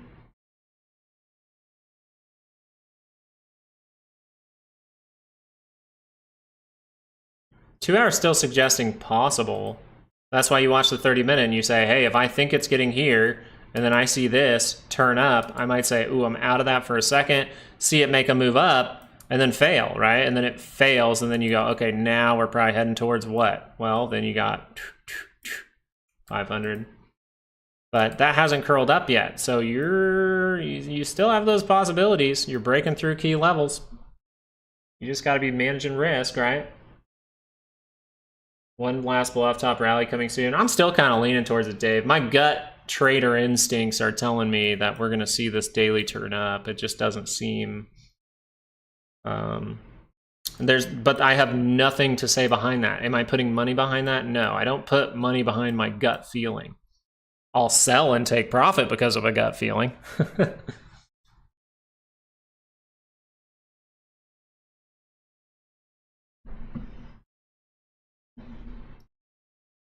What are you saying, Will? Go weekly? I'll look at it on my other real quick. Snap looks nice though. I really like those little trade setups, especially for my strategy. That's some good amount of volatility in a stock to see. I'm gonna look at it on the weekly over here. Oh, weekly trying to go positive too. Not bad. Really creating that up and down movement. Really created a nice range there. You break, you can maybe go test something like $15, anywhere from $15 to as high as like 17. You break through there, you might be in business. Dude, Snap looks cool. I dig it. Apple, as of right now, breaking through the daily and the weekly expected move, almost pointing down towards the monthly expected move. Would you look at that? All right, guys, give me a second here. I am going to go use the restroom, and I will be right back.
All right, we back. What happened?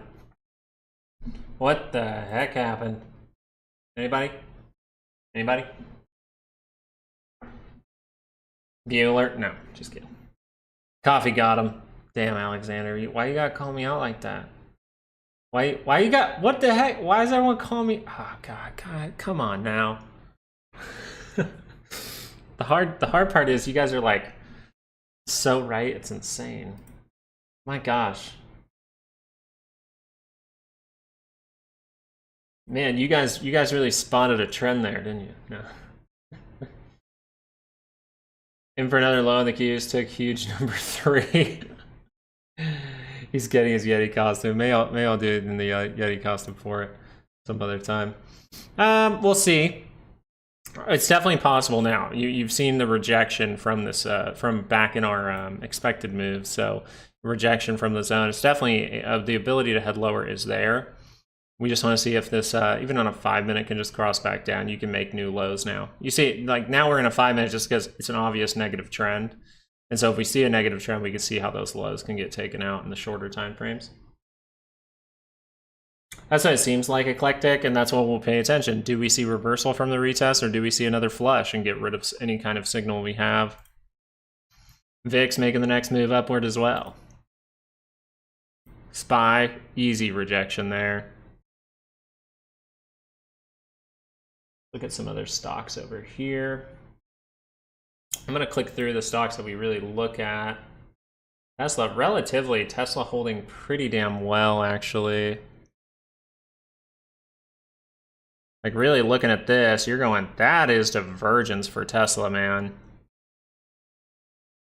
So things will get real interesting if these 30 minutes start to curl back up. Amazon got rid of it. Nvidia doesn't have it. AMD definitely doesn't have it. Meta, big wick up from the 598 level, 600 level, big wick up, big wick above the 617.82 level. You're stuck in there now. Microsoft definitely doesn't have it. Google definitely doesn't have it either. Still, Google holding up relatively well. DJT positive. 2-hour crosses up for DJT, we like it. Palantir is kind of awful. SoFi, I'm still interested if this is going to end up curling up and seeing some good upside. The 2-hour can move up, I'm pretty happy with it. And then oil, US oil, just a nuts move. Hey, we got to my 80.52. I was like, hey, I think 77.10. We used that as a floor. Remember back in here? I was like, 77.10 is what I'd look for. Hey, okay. We use that as a floor. We end up getting to 80.52. That's very, very good. Probably not good for the inflation, right? We're kind of seeing inflation stuff pop the fuck off.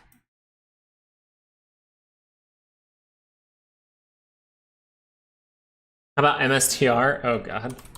I haven't looked in on that lately. Oh, actually not bad. Actually, not bad at all. Trying to confirm some kind of higher low a little bit there. This is very tight, so it'd just be, hey, can we get that first trend move? If that can cross up and go positive, that'd be good. We want to look at Bitcoin for this.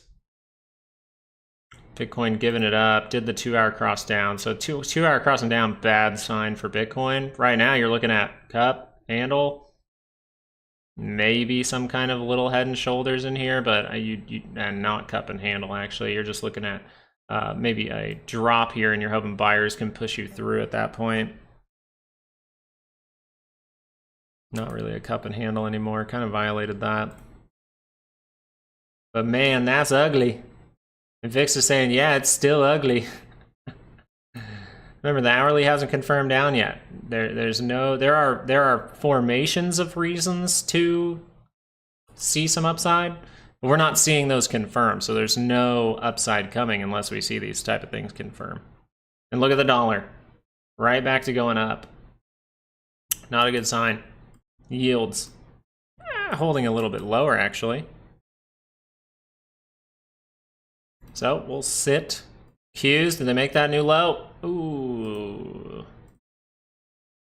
Where this 5-minute crossing now will tell us, ooh, maybe that 500 wasn't a bad level to look at.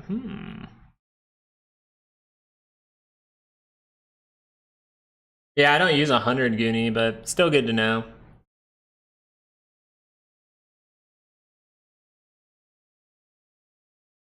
Rother, but if you think very simply, it doesn't have to always hold true. If that held true, then stocks would be way down right now. But we always indicate, hey, that could be insider selling that hasn't hit the tape yet. Retail could be holding things up. The reason the dollar goes up when stocks usually go down is because when you sell a stock, what are you trading? You're trading shares for cash. Shares for cash. Right? So that's the simplest way to think about it. Right? If I want to buy Apple, I'm going to be trading cash. I'm going out of cash, meaning my cash value goes down. Pretend it's a chart. The cash value that I have in my portfolio would go down, and the value of, you know, the shares of Apple would go up. That's all. Yeah. Now, it doesn't always have to hold true, right? We can hold things up while the dollar goes up for a long time. You've actually seen that right now. You're actually in one of those moments. We call it the lie. The dollar has been going up since, well, if you really want to talk about it, the dollar has been going up since 2022. If you want to talk about it recently, well, the dollar's been going up since the rate cuts in September started. Same with the yields. So even though we've gotten rate cuts, we're actually seeing that as, ooh, well, the bond market does not agree. Think TNX topping here. It'd be good to look at that chart. I think that'd be good to look at the actual chart there. Plain and simple. 2 hour crosses down. It's not going to be a good thing for TNX.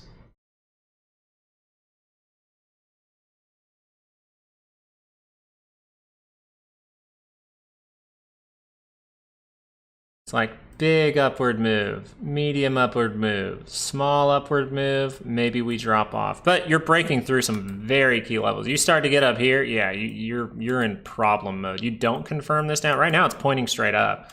You don't turn this down in some way, oof, people are not going to like that. That is going to make it, yeah, you want to see 500, that's easily going to happen if that happens.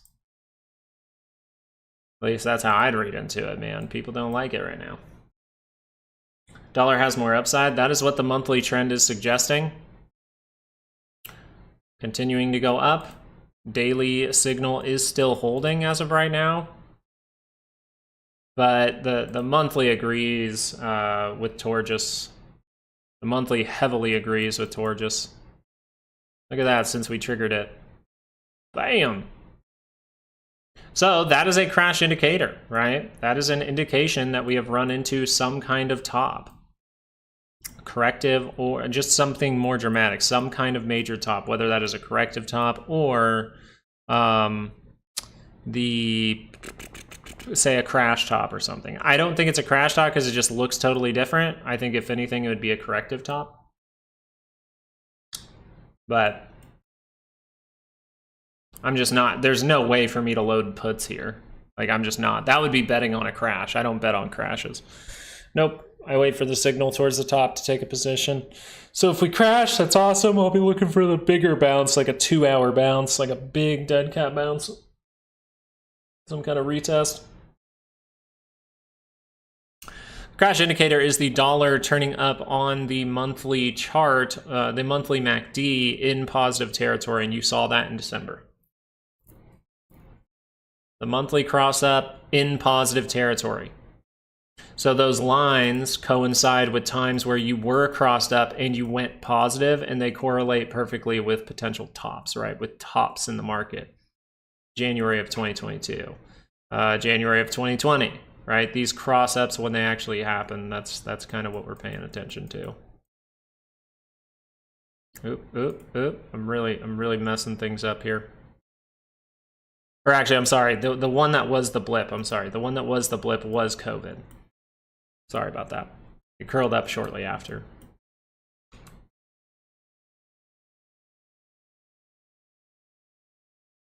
Curls up into positive territory. You see a massive flush in, I think I have this line off.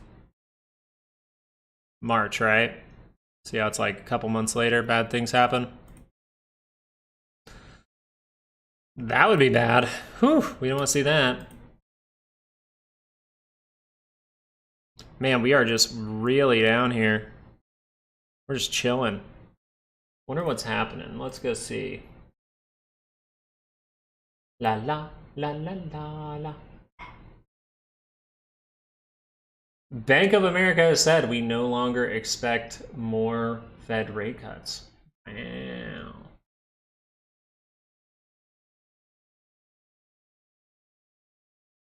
Wow.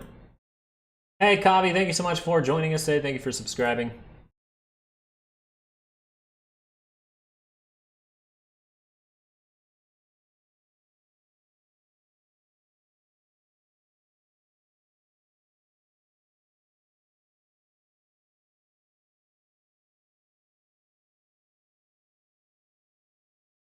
I would be very impressed to see 493, and if it gets there, I'm going to congratulate the hell out of you.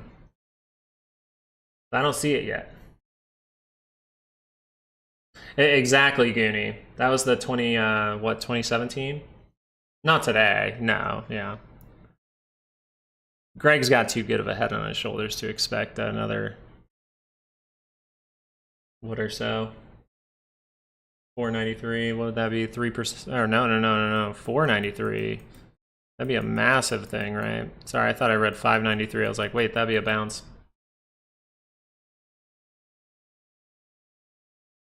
Let's see, Torjus. I'm down.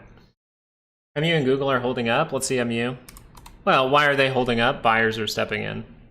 30 minutes just curls up for MU. You like it again. Isn't that crazy? Now you got to pay attention to what the market state of the market is right now. It's very sell heavy, right? So you want to be paying attention to failures at this point. But you are at the center line, which would suggest a test of the high, going to make a new one. Then we'd watch out for reversals. But I think you got to watch out for reversal throughout any bullish trade early on here. If you see something that's holding up. Oh, yeah. You'd kind of invite that to bring up some potential room for you to head higher into 2025. With this type of look, still leaning towards correction if we go down. So I'll be looking for opportunities.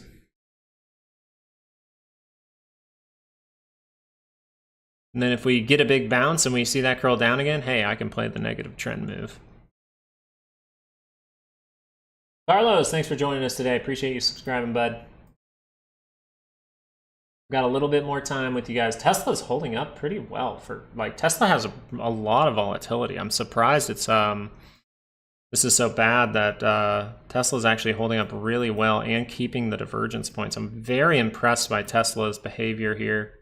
Because Tesla, if you know, it has like the highest implied volatility of all these like tech stocks, the regular ones. It has the highest one.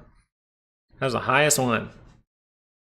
So it's always like 60 to 90% implied volatility every week. So it's kind of crazy for it to like see this downward move and then just be like, all right.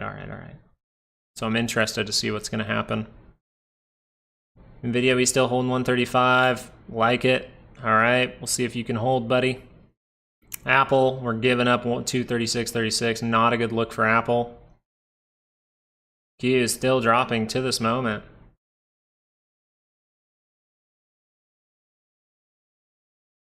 Crazy how much that is dropping.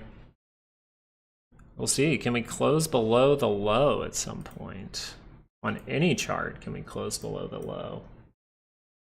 SVIX back to the pivot spot, martial law? Yeah, Torjus, that's what I'm seeing. I'm kind of paying attention to the ones that aren't confirming it too much. Meta's another one. Meta and Tesla, they just look like they're holding up super well. We'll see if that changes. They haven't confirmed any kind of upside move, but still holding up very well. Google not even looking too bad either. Very interesting, because Google just moving sideways overall.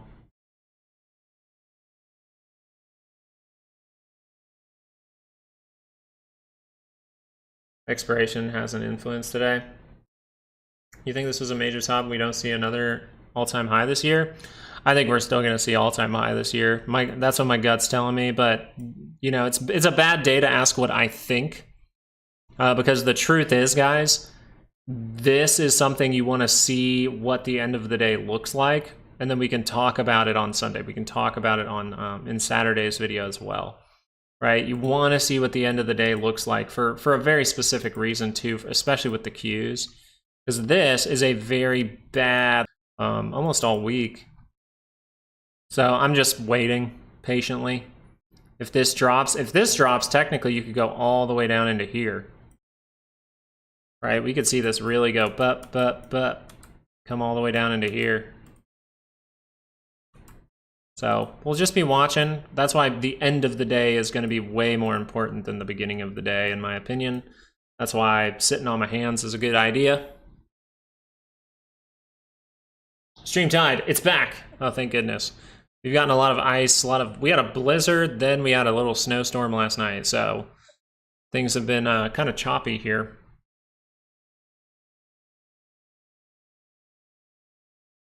Tell me the major catalyst for all-time high. I'm trying to think which one will probably come up. Because I still just like to look at unemployment, but I'm wondering what will be the cause for the unemployment. Let me think.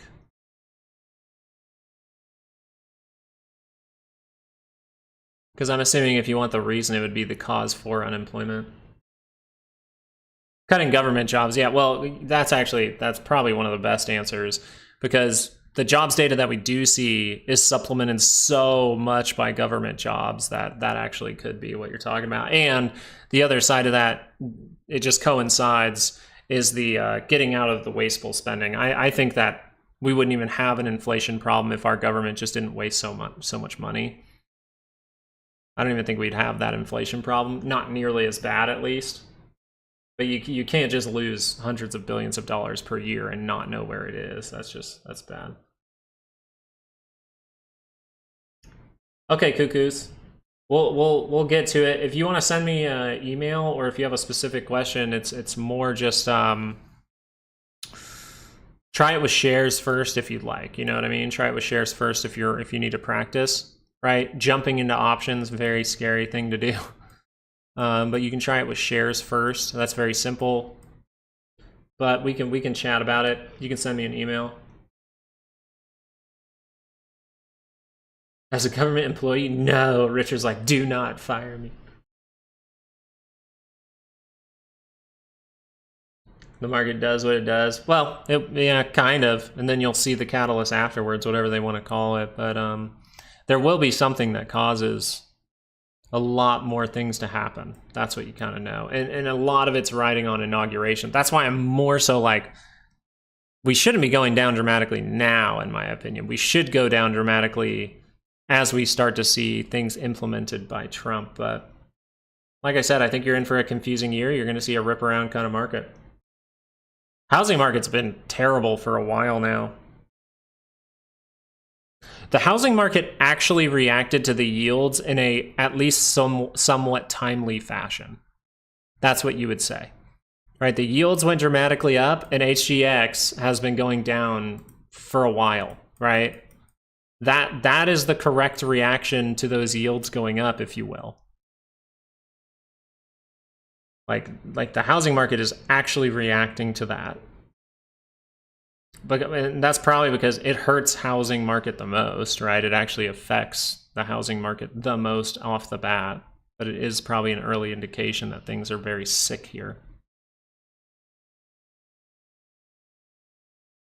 But it doesn't mean the craziness can't continue. That's what I keep thinking in my brain. I'm like, all these signals look, you know, this looks bad, this looks bad, this looks bad, but we don't have that daily signal for the major top. So I'm just like, is this going to be one of the fishiest bottoms I see?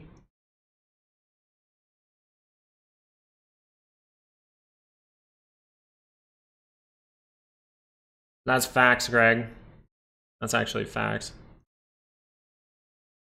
Oh, if we read into the, if you read into the timing of it, Greg, wouldn't you say, right? 6 to 18 months for a recession, technically triggered, what, last month, I think? The uninversion, 10-year 3-month.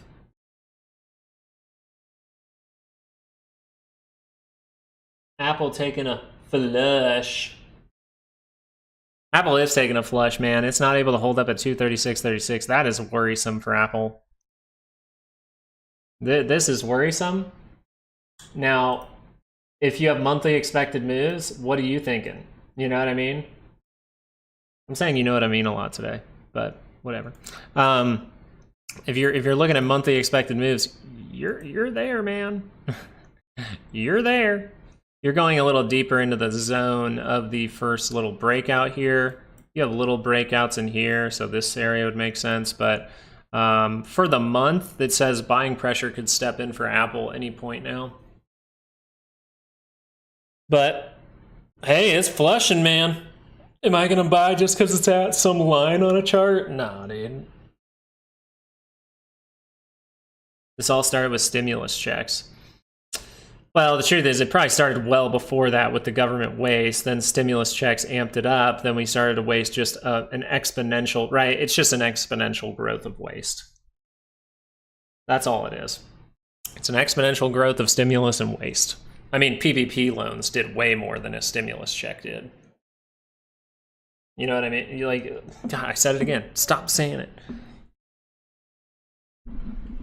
it. Like, compare someone who received $1,000 of stimulus to every business owner in the city getting PPP loans per employee for thousands of dollars. It's just a little different. Sorry, you know what I mean? Yeah, you guys are just pointing out. Do you know what I am saying? You guys are just pointing out all of the separate things where if you put them all in a basket, you're like, oh, what does it come down to? We're wasting a ton of money all the time. I mean, from looking back at Go, I'm just like, we probably could have left all the businesses open and it would have been fine. No, sorry. Wait. That's from that one movie with the guy with the regrets tattoo. Terrible tattoo, dude. Come on now. Yeah, we're really breaking down though. We're seeing no buyers come in. Let's see if our 5 minutes holding anything here. I think the Q's pretty important, right? Q's, we don't want to see that weekly signal.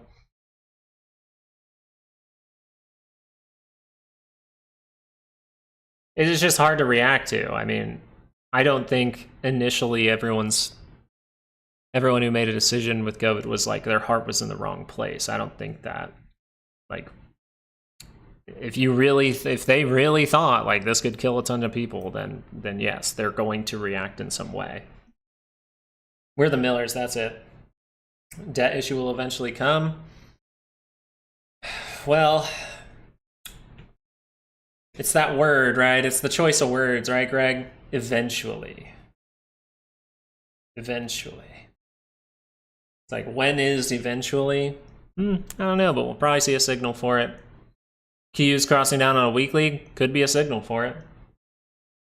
We are now in a bear market. No, they won't confirm a bear market until it's down. What is it? What's the bear market confirmation percentage?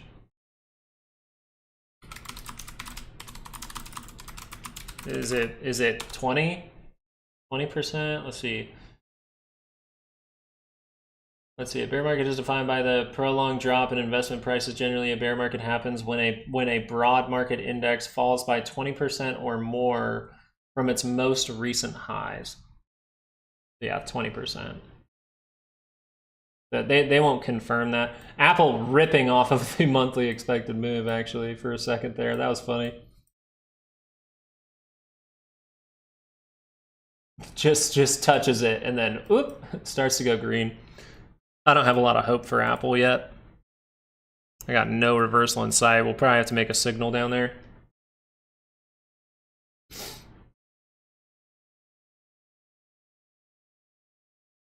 Right about the time we end up bouncing. Yeah, they'll right when they tell you it's a bear market, you'll probably see reversal signals. I wonder if that happened. Let's go look. This is considered a potential bear market. Let's look at when they actually confirmed it. When was this down 20%? 15. There's your 20%. 20% down, you get some kind of bounce. think you go about 5 to 10% probably further, then you start to rip, then you go 5% further, then you start to rip. So at the 20% mark, though, you actually bounce when they were probably calling out bear market. Very interesting. Qs, I don't have a lot of hope for you today. I think you're going to confirm that weekly signal. And I might be even more patient. Eat the hopeless apple sent to hell. Oh, God. I like Apple. It's fun to trade. Look at that. Just barely. Just the first sign of green. I wonder what DIA did. DIA flushing too, man. Breaking the low. That is bad. Was DIA closing at the lows? Yeah. IWM's the worst. Ended up in our buy zone. That's just crazy to me. Yeah, we got some moves here, though. It's not like we didn't get moves here. I just thought for sure we need to make the right shoulder to fall. I'm gonna watch the Qs, though. I'm gonna watch tech stocks. Man, we broke down, retested our zone right away, broke down more, so.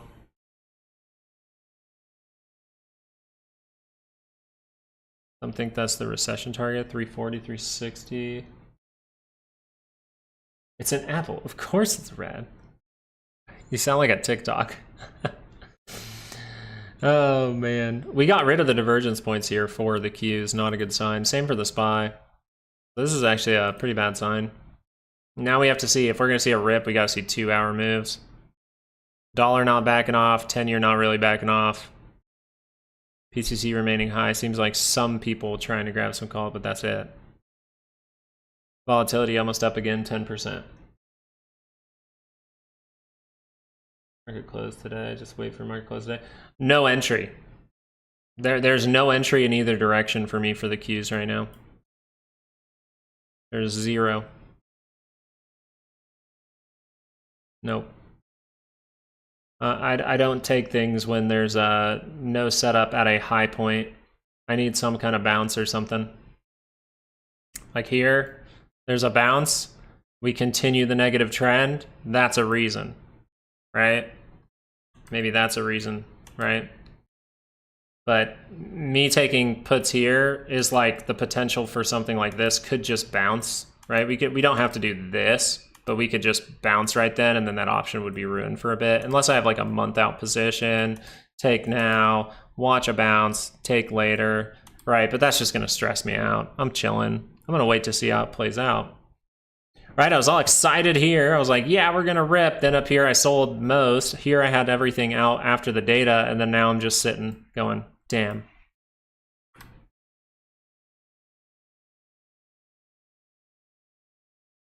Yeah, usually the highest percentage chance is you're gonna fill that within 5 trading sessions. We'll see.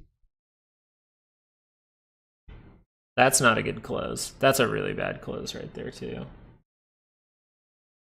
The day damn near over. 10:35. Am I crazy? Is today a half day? How's the volume getting on these? Starting to go down? Starting to go down. Now we look, that just because the volume went down doesn't mean you have to see a big green bar or anything, but volume going down says volume could come in maybe by end of day. Remember, like 30 to 40% of the money every single day comes in the last hour of the day. So I'll probably be watching Power Hour very closely. If we close under the previous low, I'm looking for a rip to potentially short.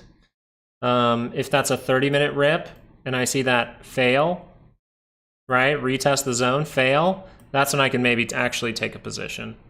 I can't do it here. If I had my whiteboard still here, it would tell me the same thing. Now, where I would not take shorts in this area, if we don't see a curl down or anything like that, I don't take shorts if the 2-hour confirms up. That's just plain and simple. If the 2-hour confirms up, well, then we might see an uptrend for a bit of time, and I can look here for weakness. If we break through, though, we could end up going to new all-time highs. So this is why this area is still dangerous to get some kind of position. The time to have positions is here. right? Up in this area. But this is too positive of a move for me to take that position. If anything, the time to take a position was after the first piece of data, right? But this little curl up might have made you manage at some point, make your money. But you notice you have room. Now it's like, where's the room? Exactly, that's the question. If I have a question before I even enter a trade, that's probably not a good thing. So I'm gonna look for the opportunity, whether that just keeps dropping, keeps dropping, keeps dropping, keeps dropping, keeps dropping, and I see a setup here. Or whether that goes like this and fails, that's here. Whether that's a bigger rip and fails, that's up here. Whether that's, hey, the 2 hours confirming up, let's see if we go to new all-time highs, we break through this. Right, there's a lot of options, but right now, I wouldn't say there's like a obvious opportunity. Let's watch some 5-minute bars for funsies here, see if we ever get a rip.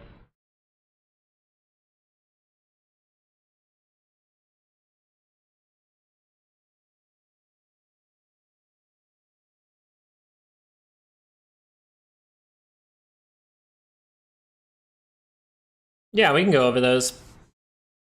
Maybe we'll do another, Nazim, what we'll do is I'll maybe do another live stream like we did kind of yesterday when the market's not open, and we can open it up for questions like that.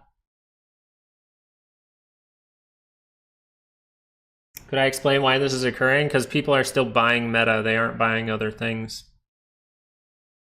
That's it. If there's news behind it, okay, but the ultimate thing you need to understand, this is all just money moving, so if Meta is positive, is it still positive? So Meta's still positive because more people have bought it today than sold it. That's all it is.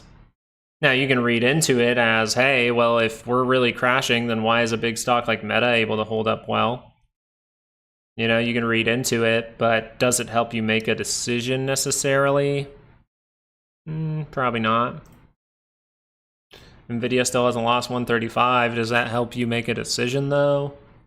Is that a trade setup? Not in my opinion. This is where we play the see what happens game and wait for an opportunity. This is where we play the patience game for me. If I see this like flag out like this, all right, wait for that to drop down. But that was more this situation here. Right?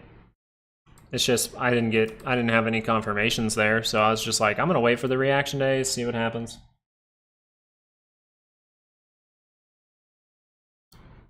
Yeah, we need bigger bars. 2 hour confirmed it though. 2 hour actually broke it. That's not a good sign. 2 hour broke it. It not only broke this level, it kind of got rid of the divergence point too, right? The divergence point technically created from this level, and it broke it. So now this is holding. This is not. It's plain and simple just not. So that this would be a funky look. The divergence is still all the way across, yes, but it's just a bad look for the stock right now, for the SPY. That's why I'm just like, hey, we can put it on the Qs and have some fun looking at a 5 minute, see if we double bottom here. Now, look what that double bottom would measure out to. Wouldn't it be about probably here? And then we'll see what happens. From here, you could literally go up, or 30-minute could go up like this and then just tank. So this would be potential for opportunity to look for and then go, hey, let me manage risk throughout the play. NASDAQ double bottom 5 minute, exactly, something like that. Never confirmed down again on the 5. We're just gonna watch some 5 minute bars and see if this thing can rip.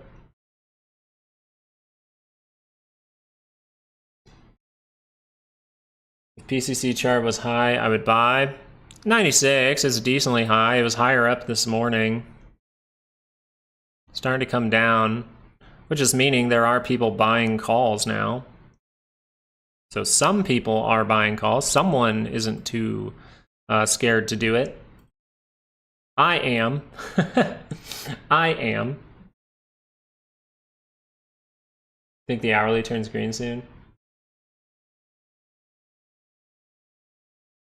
Exactly, and that's a guess, right, Greg? And then you say, hey, but if my signals can prove anything up towards that gap fill and start to prove that, hey, we have more downside to do, well, that's when we'll pay attention. But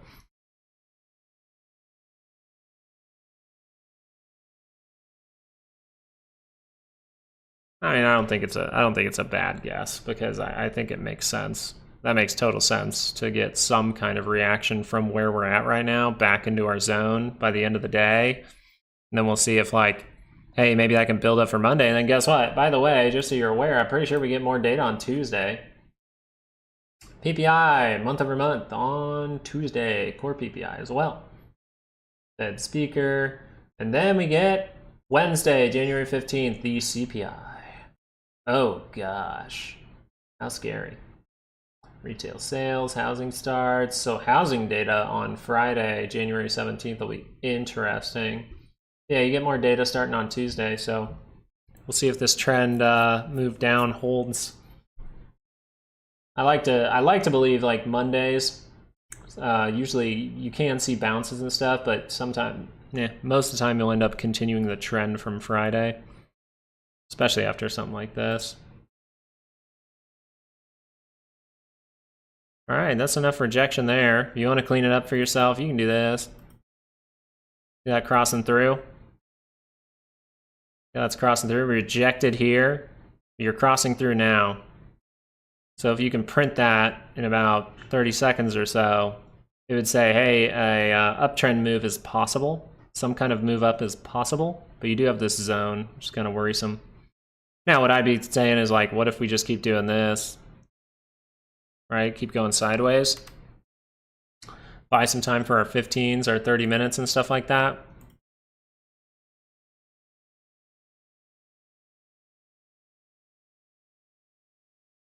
Is my chat still not? God, still not fucking working right. Sorry if I'm not catching chat at the right times, by the way. It's just really messed up. Because of the world situation. Yeah, I mean, I can't disagree with you. I mean, I'm like, the world's crazy right now. Anyway, this can turn around. Yeah. This is kind of the first way it can. What you're looking for is no serious rejection here. If it does reject from there, you're hoping for that, right? You want to take this back. You want to take all this back. That's what I think. You have a very key level here. Resistance. It's all there.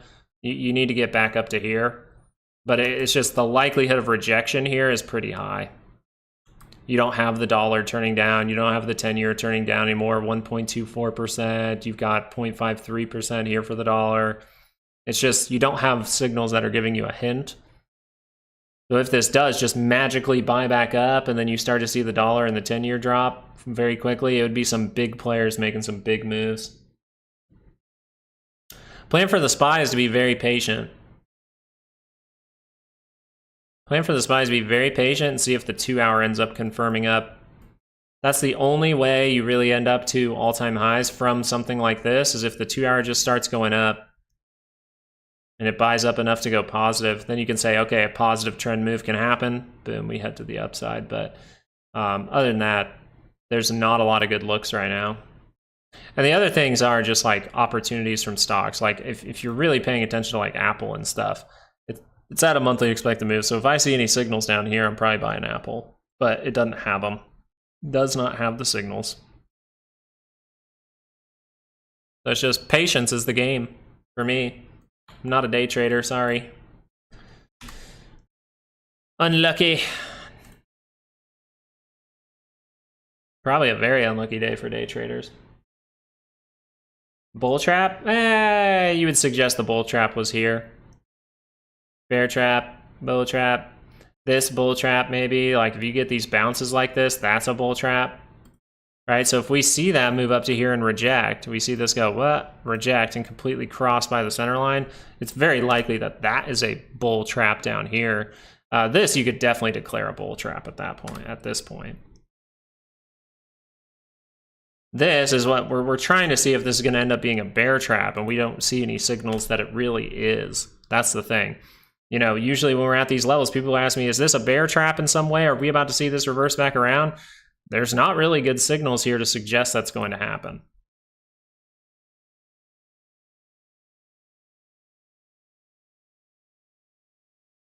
Why be a day trader for 90%, 95% of the time you lose? Exactly, that's kind of my thing.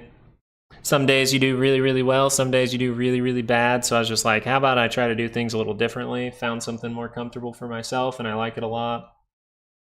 Turnaround Tuesday. I really don't trust any bounces right now. You think Turnaround Tuesday is happening? Maybe that's just your dead cat. Buyers are trying to defend 216 for IWM. IWM went into our zone. That's the thing. You're starting to see these in our zone. Yeah, so this is a serious defense level.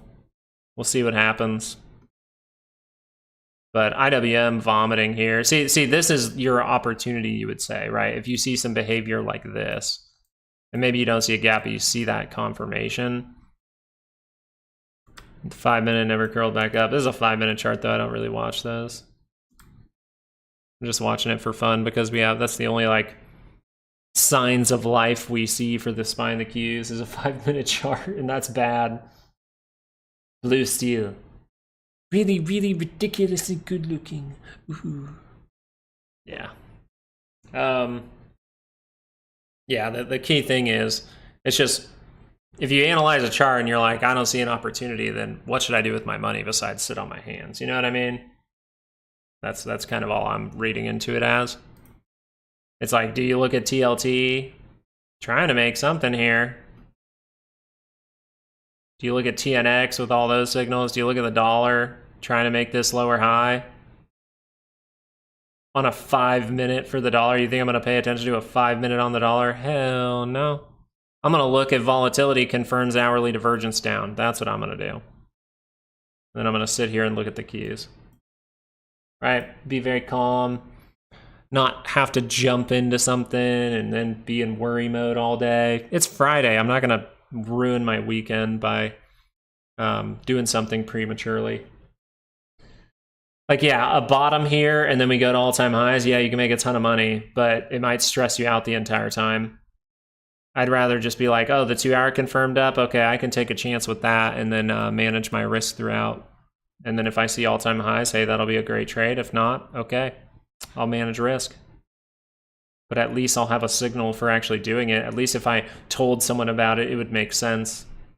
Because if I told my buddies, yeah, I took a call here, and then they look back and versus taking a call when that 2 hour, confirms up, or if it confirms up at this point, well, if we look back at the charts and I take it here and none of this ends up happening, and I just guess, and then it goes down here, all my friends would laugh and be like, man, that's a terrible decision. So how do I keep myself from making a terrible decision? I don't try to catch the bottom. I try to catch the momentum that confirms upside, right? We get past this gap. We start to head up. We curl up on this MACD and go positive. Then we maybe get to here, we see a 30-minute pullback, and then we head up. Right? I'm just trying to describe my thinking of, is there a decision to be made using a position style strategy, not day trade strategy, right? A day trader could look at this 5 minute divergence right now and be pretty fucking happy. You know what I mean? Yeah, I mean, gotta stop saying that. I don't know why I'm saying that so much today. Probably because I played with my daughter this morning. I have to ask her questions so much, but I never ask her, you know what I mean, because she doesn't know what I mean. She's a baby. No, she's a big kid now. She's almost 1. That's crazy. Bitcoin showing strength relative to the market. I think Bitcoin is at a key level again. You have another thing at another key level. So that's going to be huge. The 2 hour has not confirmed down. You're seeing that buying pressure come in. So what's the ultimate signal for Bitcoin? Well, it's the 4 hour chart curling up here. Can that stay above these levels? Right now it is. The RSI is not getting above the center line. This is still negative, so there's stuff to be worried about. But that's what I'd be looking at. I'd be like, how could this fall down with this look? Well, it might be this. Right? We'll see. This is pretty negative. Crazy to make this a strong base and then just give it all up. But it's there, curled up. So what's the most likely thing with the positioning here? Well, lower high, still the most likely thing. Where would we go retest? Probably in there. Probably in there towards 97.5K. Then if it's going to go back to the bull side, well, then this daily confirming down needs to confirm back up. This daily is bad. Remember we said, hey, daily turns down, that's bad. And we were already notifying, hey, it's already happening on the RSI. RSI is going to lead it a little bit. There's just not, there's no good opportunity that I see as of right now, which is unfortunate because I like to tell people, you know, when I'm seeing something that looks good, you'll hear me talk about it a bunch. The only thing I see is maybe a day trader would be happy with this because this could shoot you up to gap fill. That's all I see. I miss the days when your son was little. That's true. It's kind of like it's at least for me, obviously with my first kid, it's like your life totally changes and it's like super stressful at first, like trying to get everything on. But we were pretty in control the whole time, which is nice. We're a good team. But yeah, it's a learning curve. And then you look back on it and you're like, man, you look at pictures and stuff. Like we went to one of those, like, not a regular zoo. It's like a private zoo that's pretty expensive, and it was so much fun. If you can go to a private zoo, they're so much fun. Oh my gosh, it was so fun. I got to see a baby hippopotamus. I could have reached out and pet it. Like just not even leaned. I could have just reached my hand out to pet it. That's how close I was, and I was like, damn, this thing is cool. But also, you don't want to be petting hippos. That's a bad idea. So I was like, I know enough about animals to know, like, hey, don't touch a hippo.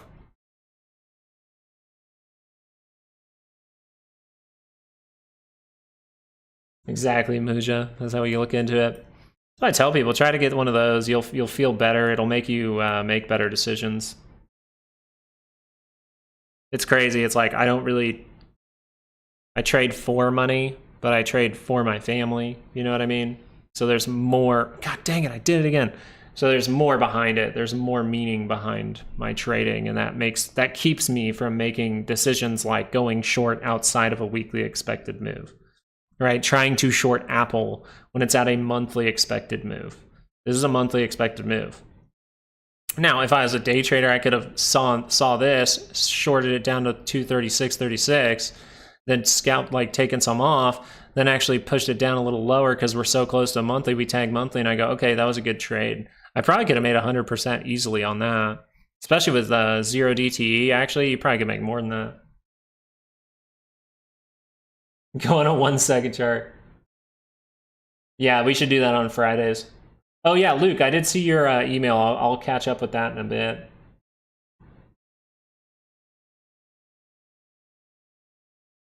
Had colic for the first year, dude. Colic.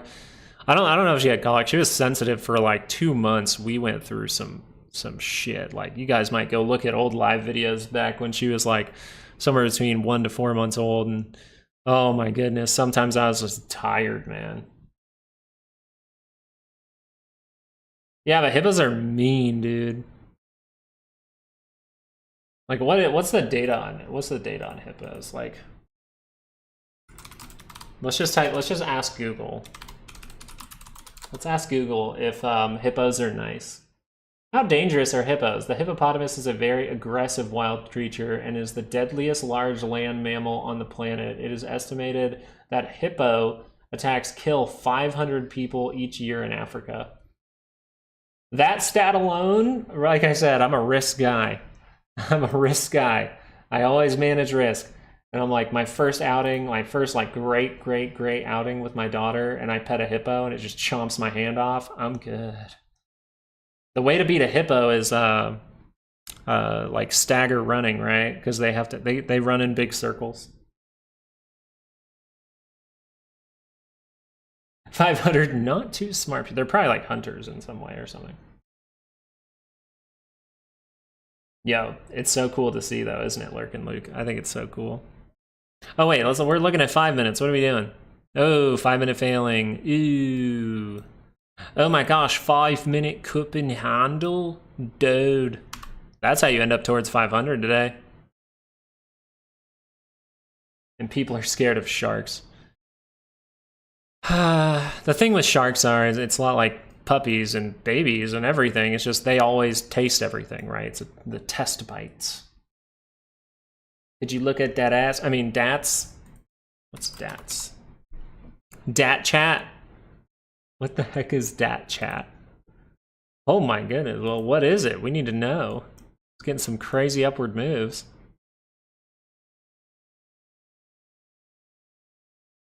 Man, these are some crazy upward moves. But no, there's not a lot of technicals to do here. You're just waiting for an opportunity on some kind of smaller time frame. Sometimes for these little guys that are moving quick, you can look at 5 and 15s and catch something quick, kind of like a scalper.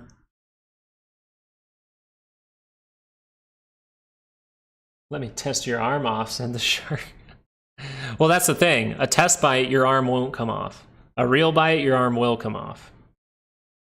What's that movie with Blake Lively where she's like on a whale? She gets bit in her leg or something like that.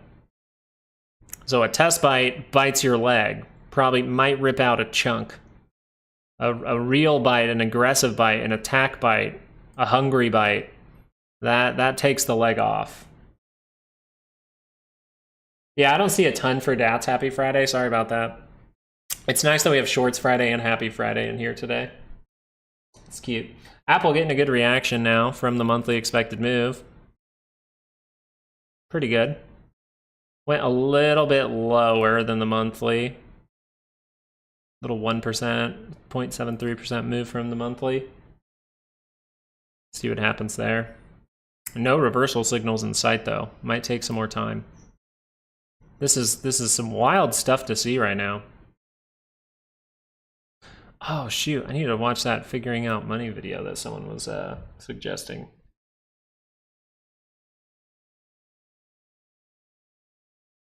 I'd rather be attacked by a bear than a shark. I have, Anthony, I have fear of open water. Like water that I can't see in and open water in general just freaks me out. I'll still, you know, I love lakes and stuff like that. I'll still go. But sometimes I get this weird fear when I'm in like a big open water. Or like even a big pool at night in the deep end with like if someone doesn't have lights in their pool. Freaks me out.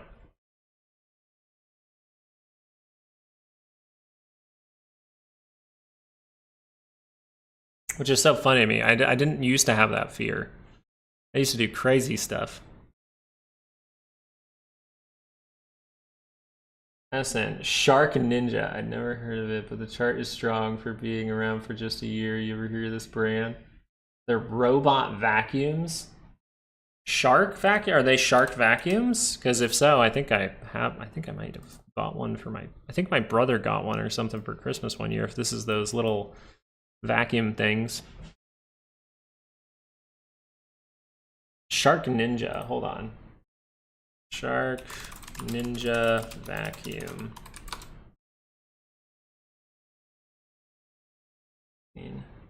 Ooh, hair dryers. Are they just hair dryers? Oh no, that's just get at no, God, I hate websites that do that. Okay, so they have like air purifiers, a lot of women's hair products. Oh yeah, see they do. They have the little robot, 2-in-1. You can get a vacuum and a mop for $1,000. Shark Never Change air purifier. Look at these things. These are kind of cool. Ladies, who's a lady in the chat? You know what these are? Is this like your what's that one hair thing everyone wants right now?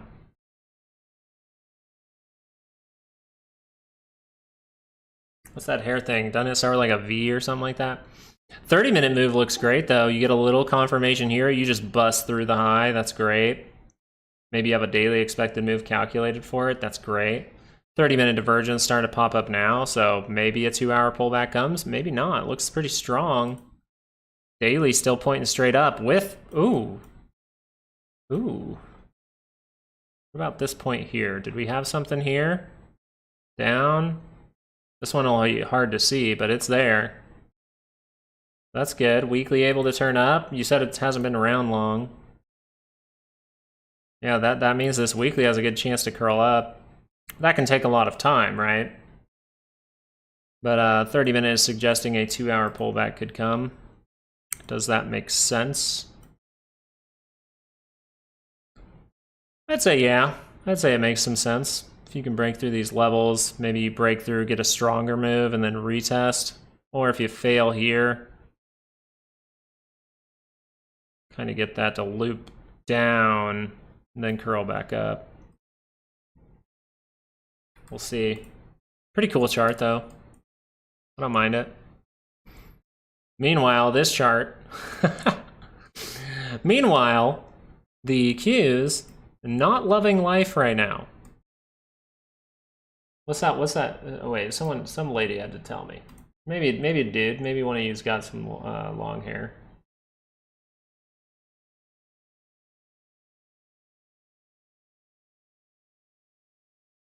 Marriage freaks me out. Hey, Amari, same. You know what I mean? Dyson, that's it. Yeah, you guys are right, Dyson. She imagines a dragon underneath her when she can't see the bottom. Exactly, Stock Cracker. That's exactly what it is. Mine is I imagine like a shark or just something I don't even know in there. That's what I imagine. It's kind of wild, but I know nothing's in there. That's the crazy. I always tell myself nothing's in here, and I keep swimming. I'm fine. But it still is like lingering fear. It's like a thriller vibe.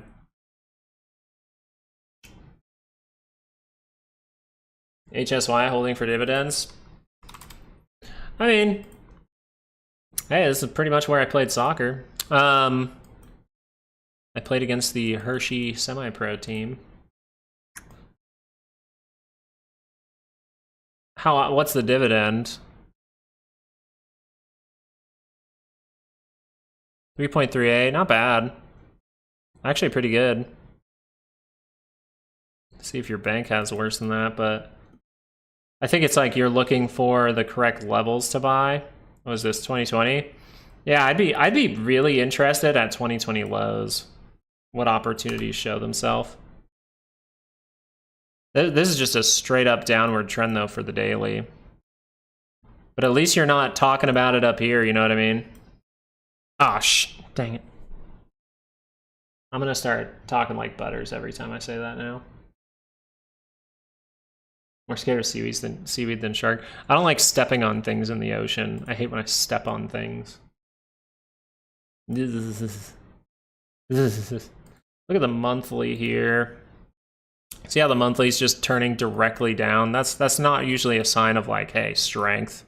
This looks like this full line here could actually extend. Take this wick maybe. Look at the 200 for the, look, it lines up with COVID. That's what I'm saying. COVID levels, that's potentially where you're going to see opportunities. Unless we actually do see the collapse happen now, right? You guys were talking about debt crisis. If that starts to unfold, it's a lot different.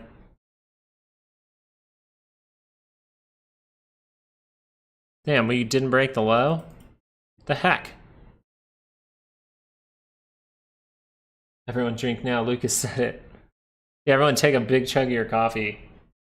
Do you know what I am saying? Thoughts on JP Morgan? I like milk too, by the way. Just so you're aware. Just so everybody knows. I want everyone to know that I like milk. Oh, and you said it again right there.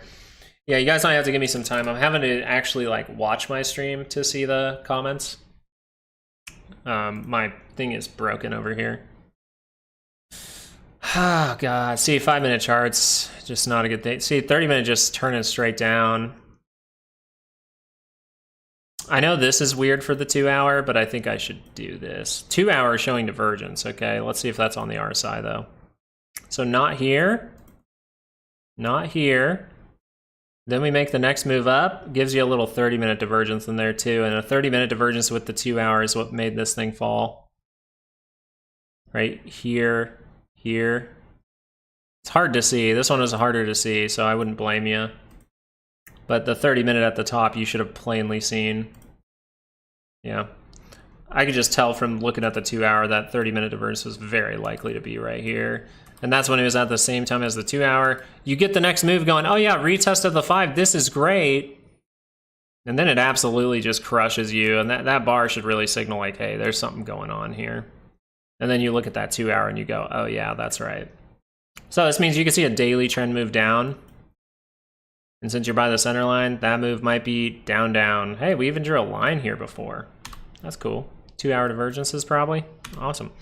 So most likely this isn't done. This could be like your dead cat almost, you know what I mean? Oh, God dang it.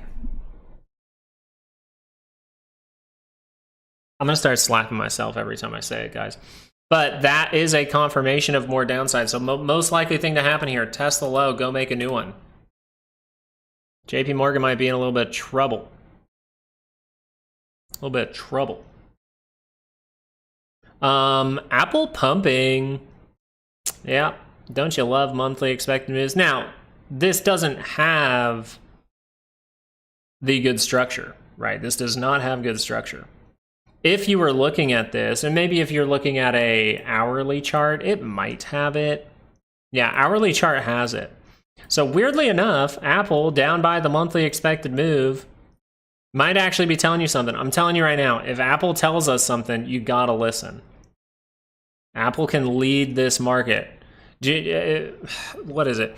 Go back and look at like mainstream media at every single like market top and look what stock they're talking about. It's usually Apple. It's usually Apple. So it's pretty crazy. So this here, if that's going to be a base on the hourly, I'm going to see that curl up, and that likely could see that take back the 5 now. Isn't that crazy? This is where I would look out. This is where I would look out. This little block in here. And look at, you know, what you want to pay attention to is, does it reject from here firmly, like 30-minute complete cross down? Or do we react up, and then we get to here, and then you cross down and you curl back up into positive territory? And there's a very simple reason for that, and it's all based on the center line for 30-minute MACDs. Because if you get to here, and you reject, you're running into the 5, you're running into the breakdown, you fill a gap maybe, and then you turn down. Where's your MACD? Right by the center line, if not, still negative. But if you can actually shoot that higher without curling down, say it's just brief, curl back up, you get up to here, well, now your MACD might be here. That gives you some more probabilities for just a wavy move down and back up, right? We start to make that trend. So this move from Apple might be very important to watch over the next few days. If we can keep that going, it's not the worst sign in the world. Man, I might be putting out a stock market crash video tomorrow. No. Very rare for a SPY to be down this much in a day without a reflex bounce soon after. It's very true, Goonie. Usually you see something by now. No, I mean, I do. When I'm making my comparisons, I do, usually off stream. I like looking at the full chart. Like, I like looking at it big. So I know it's probably, I'm sorry if it's annoying to you guys. It's just what I like to do. Sorry about that. Biggest Bank of America. Yeah, we pointed that out a little bit ago, but they said they pretty much don't see any more Fed rate cuts. Yep. Thank you for bringing it up again for anyone that didn't notice, but yeah, they did see that. APLD is still looking good at 755. APLD. I will look at this one. Pretty wavy. Not terrible. Ooh, bad confirmation. Turns down again. And it's a 15-minute chart. 30 minutes still really deep. I'd like to see a 30-minute base, but you have very good structure for a 15 if you can build this up over time. Right? This is where you say, okay, maybe we can then push up there with a divergence. Then we back off. And you see something like this. That'd be pretty nice to break through. Or maybe you see something crazy break through and then you retest. That'd be good. But you're going to need things to turn up first. This is still pretty much pointing down on the 30 minutes, so not very happy with it. But you got that divergence on the RSI. That's why I was looking at the 15. Looks like the dark pool was right. Which dark pool were you looking at?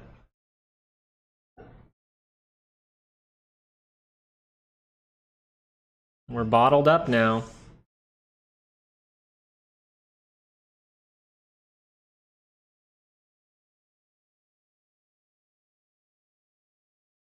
Not as tight as you could be. Notice real tight, big move.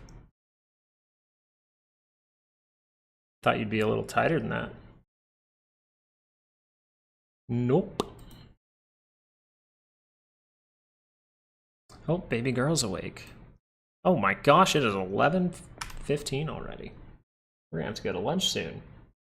I have to go to lunch. It's a requirement. Richard sent money, so I have to take my wife to lunch. She's literally gonna be so happy now. My stream is. Hopefully I'm not that far behind. I'm watching my stream over here. I'm like, man, that thing's behind. Oh, it's not live. Okay, good. We're good. We're good. We're solid. Apple, though, is trying. You just don't want rejection at any point here. You want Apple to save this thing. Let's look at dollar. Trying. Volatility retest of 20. SPY actually making the lows, giving you the divergence on a 5-minute. Just means a 30-minute bounce could come from this. Makes sense with our weekly and daily expected moves.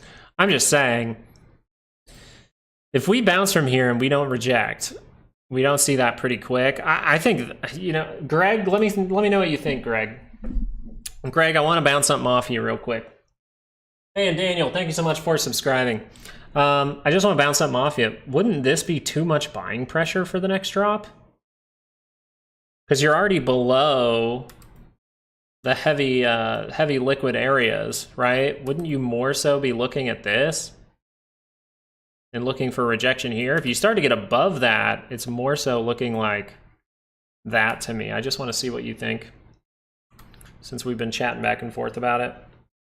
Like, that gap fill just seems like too much buying pressure for the environment right now at these lows.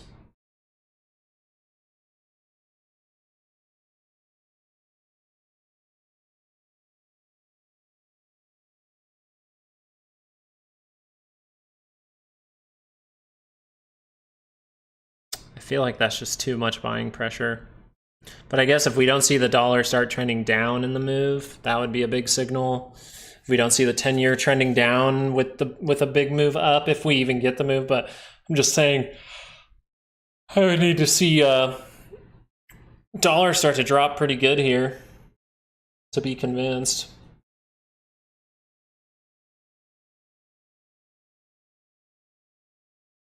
Take a look at Meta. Meta holding green still, right? Nope, actually flipped to red. And that 30-minute curls down, you're not happy. I would be super surprised. Once again, it just would be really, really weird. This would be like, oh, we didn't expect this. Let's rich dudes get this together to push it up and then exit those positions. But Meta, you got to turn up an hourly chart. I think it was an hourly, right? Yeah, hourly has to turn up. It's right by the center line. No reversal signals there. Buying pressure at the low. So you don't take out this level again, then I don't think you're getting down here.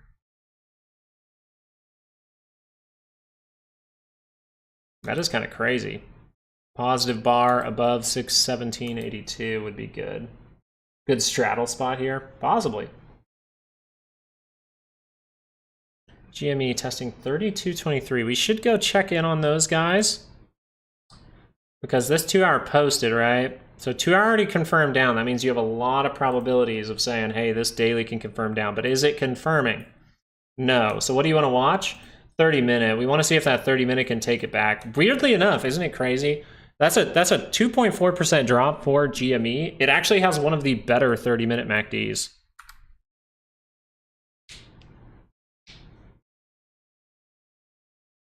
Ten-year trending up again.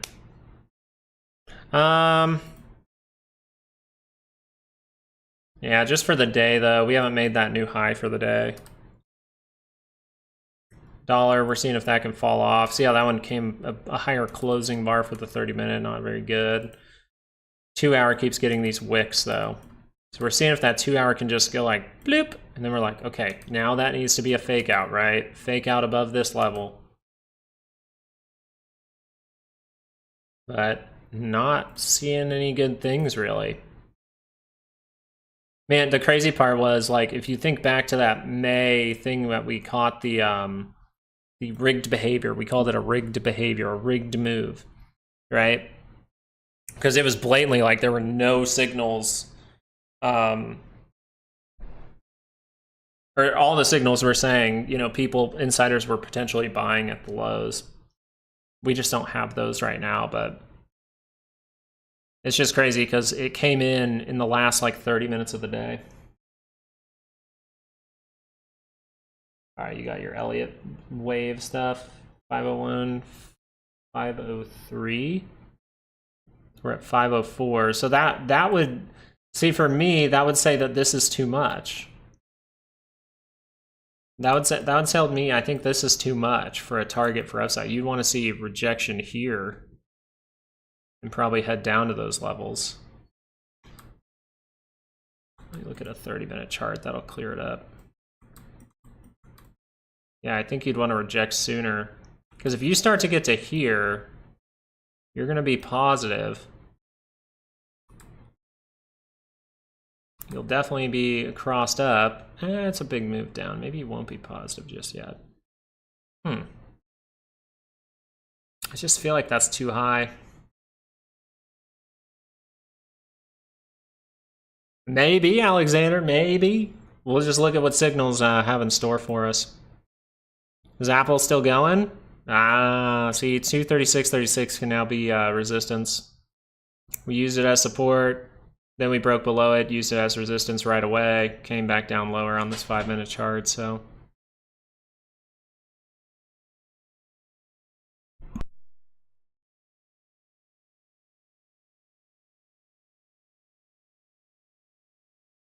Here. Hi. You gonna say hi? Come here. Can you say hi? Or look, it's a dog. Can you say woof? Uff. Uff. So you gonna touch the mic? Uff. Uff. You came down yelling at me, and now you're all quiet. I turned the mic on, you're all quiet. Careful. You're good. Thank you for bringing me food. Here you go. Here's a baby. I'll trade you food for a baby. Come here, Nugget. He was too nervous. Too nervous. Alright, let me wait till the door closes. Alright guys, she brought me food, so I think we're good for a little bit longer.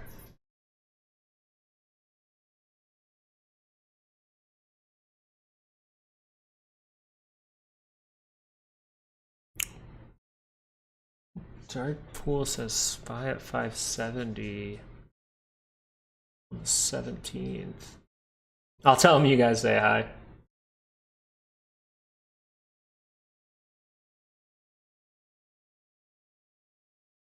Because my wife loves Fridays because I don't have to make any afternoon video, and I'm very good. I've done this since college.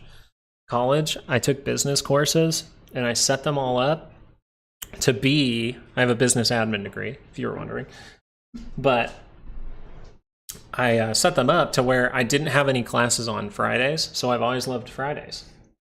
Then my wife finds out, hey, I don't have to, she found out my work schedule. So I'll tell you guys what I used to do before I had a kid. I used to not tell my wife that I would get my work mostly set up or done before Friday so that I didn't have to work on Fridays. And then I would sit and kind of just trade and kind of say that I'm working. So now that I have a kid, though, every single Friday, she knows it's like, oh, I set things up. She knows now. So I'm like, oh, we're good to go a little longer. I love how the wife's like a mom, pretty much. Yeah, JP. She'd just laugh if she heard that, though. So she's a good egg. Yeah, I try to set up my Fridays to be a super chill day to set up my just set myself up for a good weekend. But I love hanging with you guys. Thanks for the 149 likes. You guys are awesome.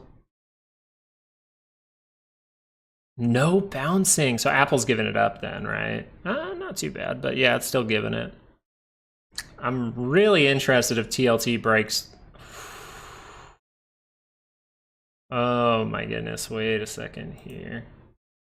Oh, the 30-minute never confirmed the down. I wish it did. Would have helped us. I'd be looking at that 15. I still think that's good enough, but you're really reaching for a floor if that confirms. That's awesome. Congrats on finding one that understands, yeah. But that's why sometimes on Fridays you'll maybe hear a door open in the mic mute for a sec, and it's usually around like 10:30 a.m. for me, like an hour ago. And then she'll just look at me and be like, "It's Friday." And I'll be like, "Okay."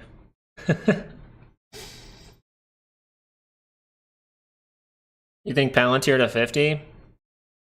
What is Palantir doing today? 3% drop. Finally, oh, Palantir, 15-minute divergence looks good there, but that might just be a reactive move. It holds up true on a 30-minute as well, so a 2-hour move to retest something is coming. And the problem with Palantir with that retest is you have a hard time seeing where that would be. I would be drawn to something like 70.62 first. But notice I'm just pointing that out because you're very oversold with some kind of signal here for the 30-minute. So that could just be a 2-hour bounce, and then you want to make a stronger base. And that would allow the daily to get really close to the center line. Look at the Bollinger Bands as well. If you really look at the Bollinger Bands here, a snap move to retest the 5. Where's the 5? It's right in that area we're kind of talking about, right in here. Right, we see this cross, you test bottom Bollinger, you can see that reactive move up, and then you look for the failure. If you find the failure, hey, you might have a trade set up.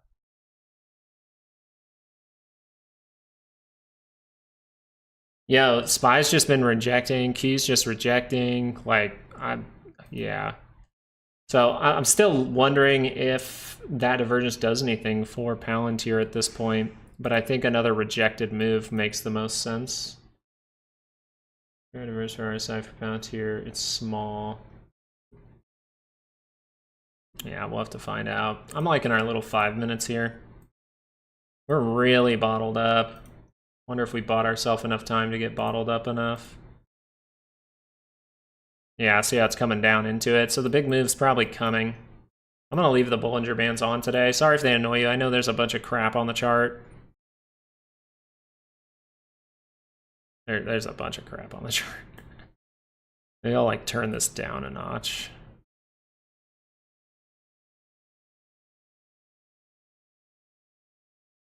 Maybe I'll turn it way down. There you go. Big move down or big move up? That's the question. With this type of selling and where our zones are, the percentages would say a big move up. But remember this, you are on a 5-minute chart. Make sure you're paying attention to what kind of chart I'm on when I'm saying these type of things, because in my head, I just blurred it out because I'm just saying what I think in my head out loud as a trader, from a trader perspective. Right now I'm going, okay, there is a 5-minute, some serious rejection divergences here on a 5-minute. What could that mean? Hey, we could see some kind of 30-minute move. Where's the, what are the Bollinger Bands looking like for the 30-minute? Not very tight, right? They were tight. We're starting to spread them out. The other thing that's funny about the 30-minute here for the Bollinger Bands is notice that we spread out to the upside still, right? We spread out to the upside still, and then you might come into that at some point. We'll see, but this will just be interesting to see. Your percentages are this, though. 68% chance to land here, 32% chance to land here. So your percentages with this formation on the 5-minute, all these divergences, is saying this can happen, but I wouldn't guarantee that at this point. You still have the dollar moving up, right? This is going to be a sketchy one to like try to play early. I'm going to wait for 2-hour confirmation. Dollar flagging here on the 5-minute, like it can move up again. 10-year really starting to ramp up again. It's like kind of just giving this little circular behavior here. So rounding out. Yeah, I'm not very happy with it. So is that, if I'm not happy with it, am I going to take a bullish trade? Probably not. DJT didn't look bad. DJT actually looked good on the 30-minute side of things. Like really thinking about it. It's like Come down into this area, 30-minute turns up. Come down to this area, 30-minute turns up. The move you're more scared of is the next one if it curls down. So be managing risk, right? If it turns down, that's how I think. But overall, I actually, and let me get the Bollinger Bands off. It's too much on the minute charts here. Really looking at this, you go, okay, so what do I need to do? I probably need to just break through the trend of the two highs here. Notice the failure the first time. Then you go, okay, what could we be doing here? I would mainly be connecting these lows, and then I'd pull it across to see if it makes sense. I'd say it makes decent sense. Is that actually touching? No, I don't want to cheat. No cheating. Let's touch the lows. Touch the lows, there you go. That's kind of how I see it right now. You're getting tighter, right? You're getting tighter. Big, big, medium, medium, small, small. Which way are you going to break? Kind of how I see it at this point. If the 2 hour would curl up, that's when I'm happy for DJT. Look at that. 2 hour can fully curl up. That bar is curling it up, by the way. That's green down there. That's past the RSI. That's really close to the center line. DJT is saying, kind of want to go higher. As of now, you have another hour left in the bar. You got to pay attention to risk here. You're in consolidation at this point. I don't want to say it being a perma bear, but you're bullish. Market fall of Bitcoins at times. The DOJ yesterday got permission to sell 6 billion of Bitcoin. A major sell-off is coming with Bitcoin soon, which may make the market finish this move. And the daily would suggest that for Bitcoin. That's why you need this to buy up. That's why you need that 4 hour to really get up, go positive. Because the daily is suggesting that now. If this daily never flips back up, what's just impossible to happen? If the daily never turns back up and it keeps doing this, what's just not possible to happen? Well, take out this high, take out this high. It's just impossible, right? You need momentum will show you if that's going up. And that's going to have to probably break through this in order to turn this up into positive territory. So you're in a rough spot for Bitcoin. This is not what you want to see at all. This is what we pointed out like 3 days ago. We were just like, hey, if that crosses, watch out. This, you cross down, you don't hold up at our line in the sand. Pretty big problem, right? You can always break down, retest, break down again. But this isn't necessarily in the direction of the bullish trend. So we'll just see how this plays out.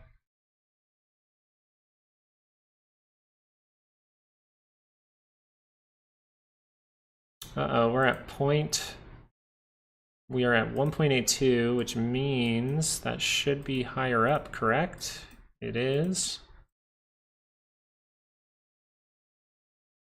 Ooh, if you guys didn't know, I have an avocado and fried egg sandwich. Like, oh, let me go grab a water real quick. I'll be right back. 2 seconds, Turkish.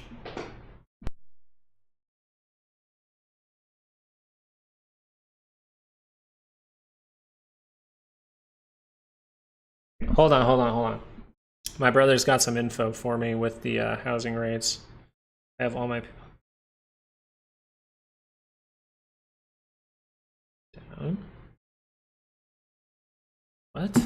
Hold on. I gotta look at something. I can't go yet. What?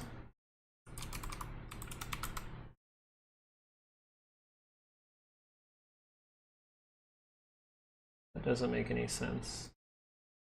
He must have data more than mine. I don't see updated data here.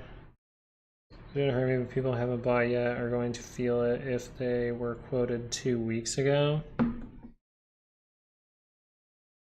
Rates took a massive shit today. Is he talking about they're going up? That tone sounds like they're going down. They're up about a quarter point 25, so the rate is 0.25.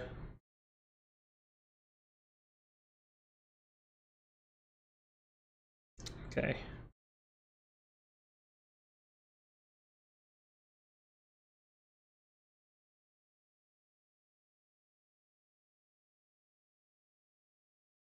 We should be up.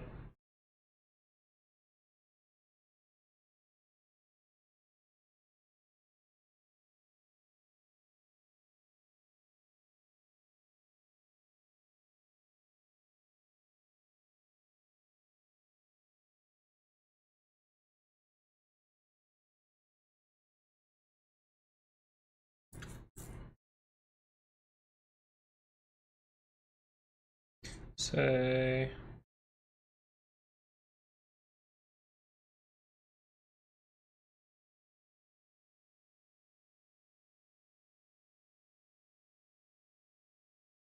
I'll have to call him. Yeah. Apparently everyone buying a house right now is freaking out because of this. And the thing is, like, they're all freaking out. And the craziest part is, right when they freak out is the exact wrong moment. So it's like, it could be the right moment to freak out. This is something to freak out about. I get it. But you still have these daily moves that look like what? It's like, oh, well, we have this 2 hour that could drop down. It doesn't have the best signals at all. But apparently everyone's trying to lock rates now, right? They all were here. So this is how people in the housing market think, by the way. Here, they see rates are coming down, and they go, even though they were like, no, we're going to wait for rates to come down. Then they actually do come down, and when they come down, they go, okay, they could go lower. And then they start trailing up, and then they just hesitate to close on their house. They hesitate to close on their house. And then once it gets high up enough, they go, oh, okay, we have to lock in a rate. The rates could go higher. Then the rate's going to go down. Like, that's what happens a lot in the housing market. That's the buying and getting greedy, right? You were saying it was too high here, it comes down, and then you go, okay, yeah, that's a good one. I like that one. I could have afforded this. Now it's cheaper. Do you want to lock? No, I don't want to lock. I want to see if they go down further. And then they end up going the other direction. So that's the problem. And if you're buying a house, just look at the 10-year, and if it's down like this and about to curl up into a positive trend and you have to make a decision, probably a good sign that that's the lowest rate you're going to get for a little while. All right, hold on. I'll be right back. I'm going to go get a water. Let me put you guys on the queues. On the Zacchaeus. Dude, no one's yelling at me. This stuff's going up. What the heck? Just kidding. It's not going up dramatically. All right, be right back.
All right, guys, 10 minutes. That's all I got. I got 10 minutes here. And the reason I got 10 minutes is because we got to go get Milkies. Baby girl's out of Milkies, and it's real snowy out, and I don't like my wife driving, so I am going to go get some Milkies. When I say Milkies, that means milk for the baby. Regular milk's for us. Milkies are for her. I'm not confident we even get a bounce till the SPY head and shoulders measure move is hit. Yeah, I think that's why you're like, the confirmation today is pretty damn important. But like, are you looking at the macro head and shoulders almost? I mean, this is going to be a janky ass. Hey, you'd shoot down to a monthly. 560.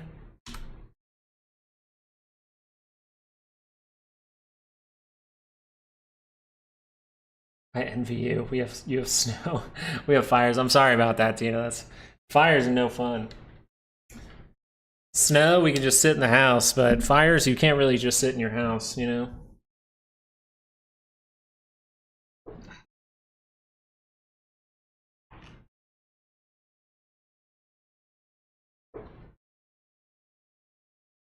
Oh, yeah.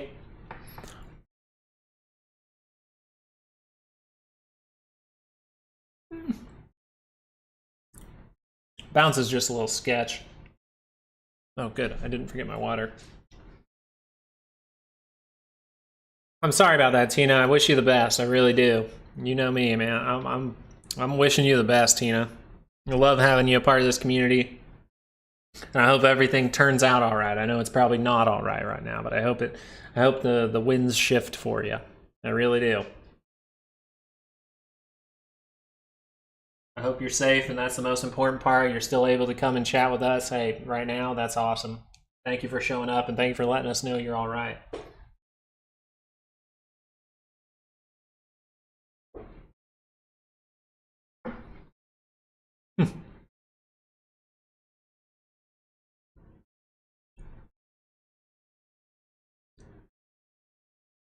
See, Jeremiah's got your back too, Tina. We're always wishing the best for everyone here. Whether you got calls or puts, we're wishing the best for you.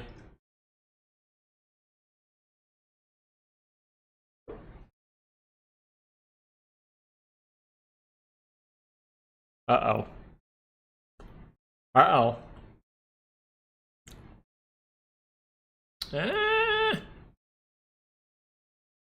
That 2 hours still, as I'm saying, it's just how strong can this move be with not that strong of a base at this point. So, and more so, you're back to that strong base level. But the going to trap a lot of bears here, you think so? I'm thinking about Apple, man. I'm thinking about it. Nvidia, though, we'll see. How strong can a 30-minute move be here?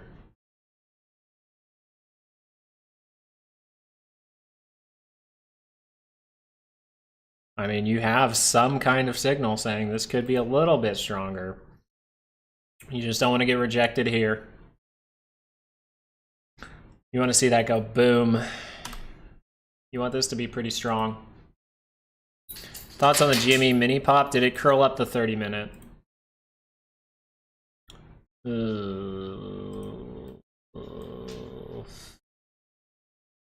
think you wanted you need a strong 30-minute move here. Strong 30-minute move, and I'm happier. The media, oh, 5-star, coming in with some good info. The media is talking bearish. Quick, what did Jim Cramer say? I'm with you on that 5-star.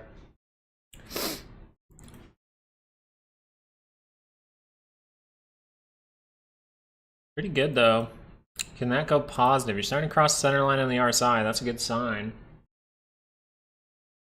Okay, back at 237 plus. Let me go look at Apple over here. 237 plus.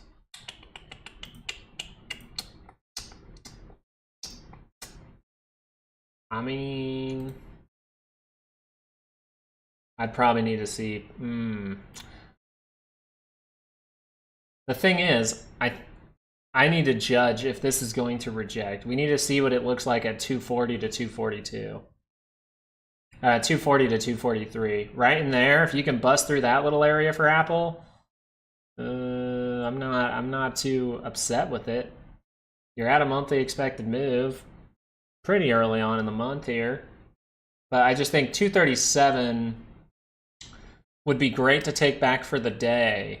But I think the ultimate goal, if you want Apple to try to make moves towards all-time highs, I think you got to take back 242 pretty cleanly.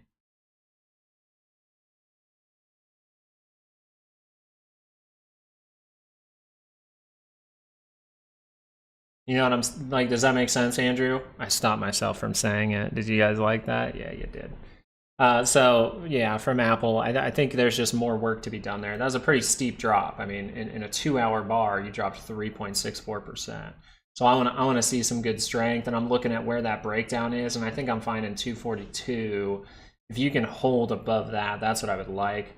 Coincidentally, actually, now looking at it thoroughly, that would take you back above the 5 as well. No, I only half set it, Surrey. It doesn't count. What's IWM doing? Okay, DIA. DIA took a dump, man. I like the look from SPY because it's actually down a little bit more. Means maybe some more room. That's what I'm saying. Like SPY getting all the way up back to here to fill this for a dead cat. Man, that would have to be a ripping dead cat. And then you'd rip right back down. I don't see that. Or you'd see like a big wick most likely. I don't know. This might be this might get interesting. Let's see if the futures can clear this up for us on like a 4-hour. No, made it more confusing. Okay, for Qs, it cleans it up. Almost triple bottom here.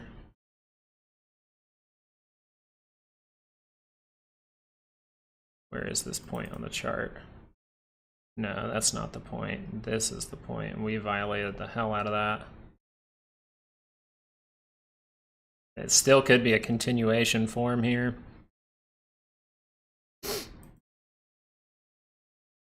Oh god, I gotta sneeze. Oh, excuse me, guys. Sorry about that. Money talks, but you can't touch my 3-lock box. Hey, martial law. Did you know my my grandpa in San Francisco? His like mini yacht. Like my grandpa was a California guy, San Francisco. His little boat or whatever, his houseboat. His next door neighbor was Sammy Hagar. Thank you guys for the blessings. But yeah, his next door neighbor was Sammy Hagar. So I would go visit my grandpa and I would see him, Sammy Hagar, just cleaning his boat, hanging out. Like, I went there 3 times as a kid, and every time I was there, I would sleep in the boat and wake up and see Sammy Hagar wiping down his boat. It was pretty sick. I was a kid. I was relatively young, so I really didn't know who he was, but I was like, oh, cool. Like, I'd just be like, that's sick. But spy on the rally right now. Yeah. Yup. Oh, yup. Yerp. Yerp.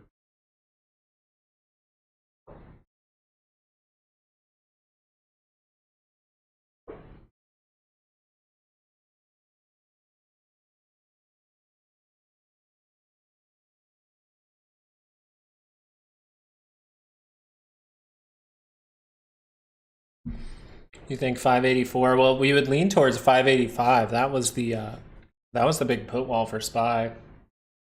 I see Greg and Reese kind of talking. Wouldn't 585 was your put wall? I wonder if that's going to hold as the key level for the day.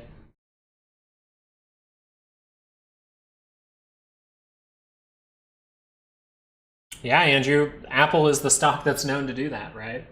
Look what stock they're always talking about when things are ripping higher. Man, Apple's doing the best. See that a lot. So that's why I'm watching it.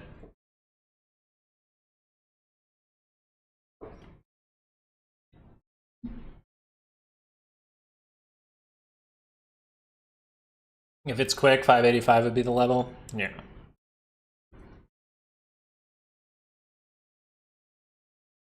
Forgot the level for the keys already. Now get your face out of here. Get your face out of here. You don't get no egg.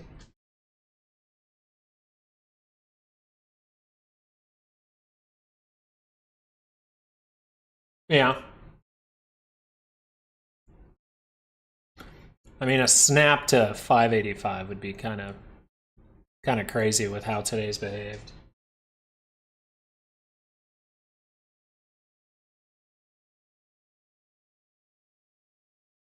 But never ever say never ever.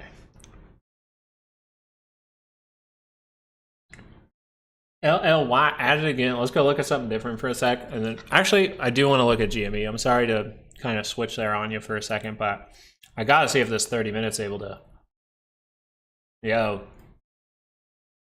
You're going to, if you get this 30 minute to go up and see some strength towards the end of the day, you have the 30 minute, the 2 hour, if the 2 hour can flip around.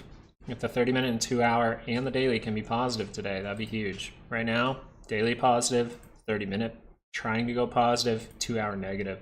So you need the 30 minute and the 2 hour to follow, but not a bad sign. What's AMC do though? It's trash now, right? Not looking too good. All you have is this going for you. You're close to the center line. That's about it. But there's a big difference in how AMC does stuff and how GME does it from what I noticed. AMC is more about like gap up, crazy move. GME's like melt, melt, melt, melt, melt, crazy move. We'll see. I'm never going to sit there and be like, the squeeze has to happen. This is interesting, though. 42 minutes. Volunteer, how are you doing? I want to see that retest of like, yeah, probably 71.50. Apple, how you doing? Coming off at all? Okay, you're holding before resistance. Not the worst sign in the world. Build, build, build, build, build. Pop through, maybe. Q's retesting the weekly expected move right now.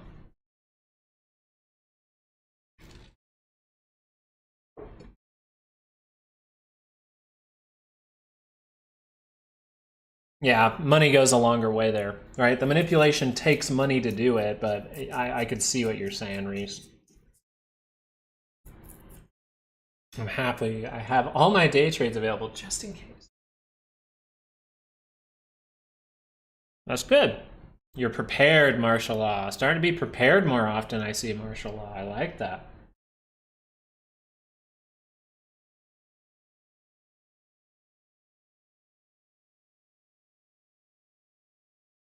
Sorry, guys. Trying to eat. Sad part is I gotta eat and probably take off, but... Ah, it's gonna fail it, huh? I don't know. Dollar still looks relatively controlled. It's starting to get more and more down, but that's a 5-minute there. All right, we're back in here. That's a good sign so far. Now we can probably switch to 30-minute charts and see if some of these actually confirm up. Oh, wait a second. Volatility on the hourly. That's what I'd be watching. Martial law, that's what I'd be watching. You're the VIX guy.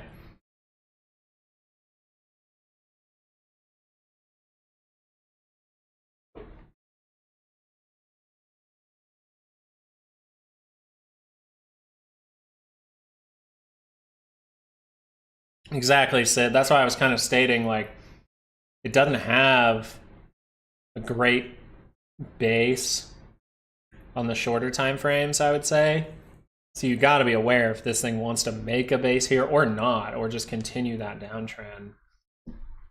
And you could be in a spot where, yeah, you see a 30-minute or a 15-minute bounce, it just curls right back down.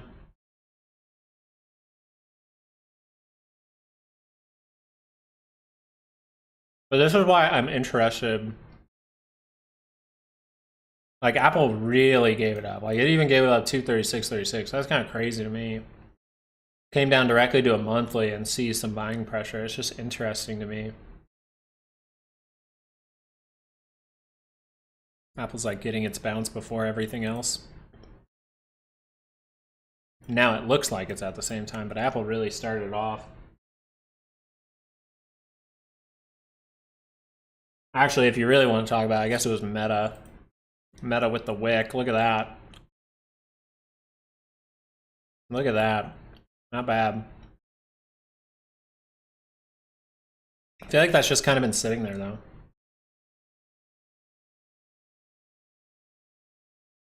It's not bad.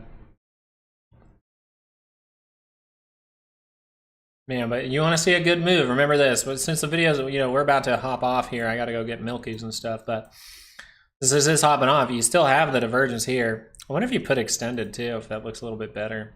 Nope, looks worse. You do have one. So that means if the 2-hour bounces up, we still got to be aware of lower highs.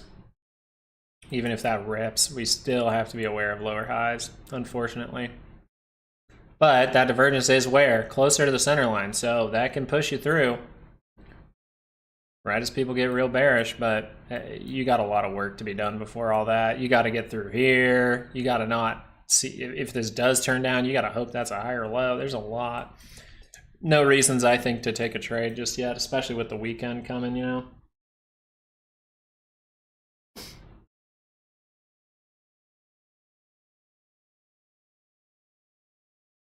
I mean, it's just surprising, right, Greg? Because these levels are so defended, especially on the SPY. It's just so defended, and then you lose it. It's like, what's the next step for Wall Street, pretty much?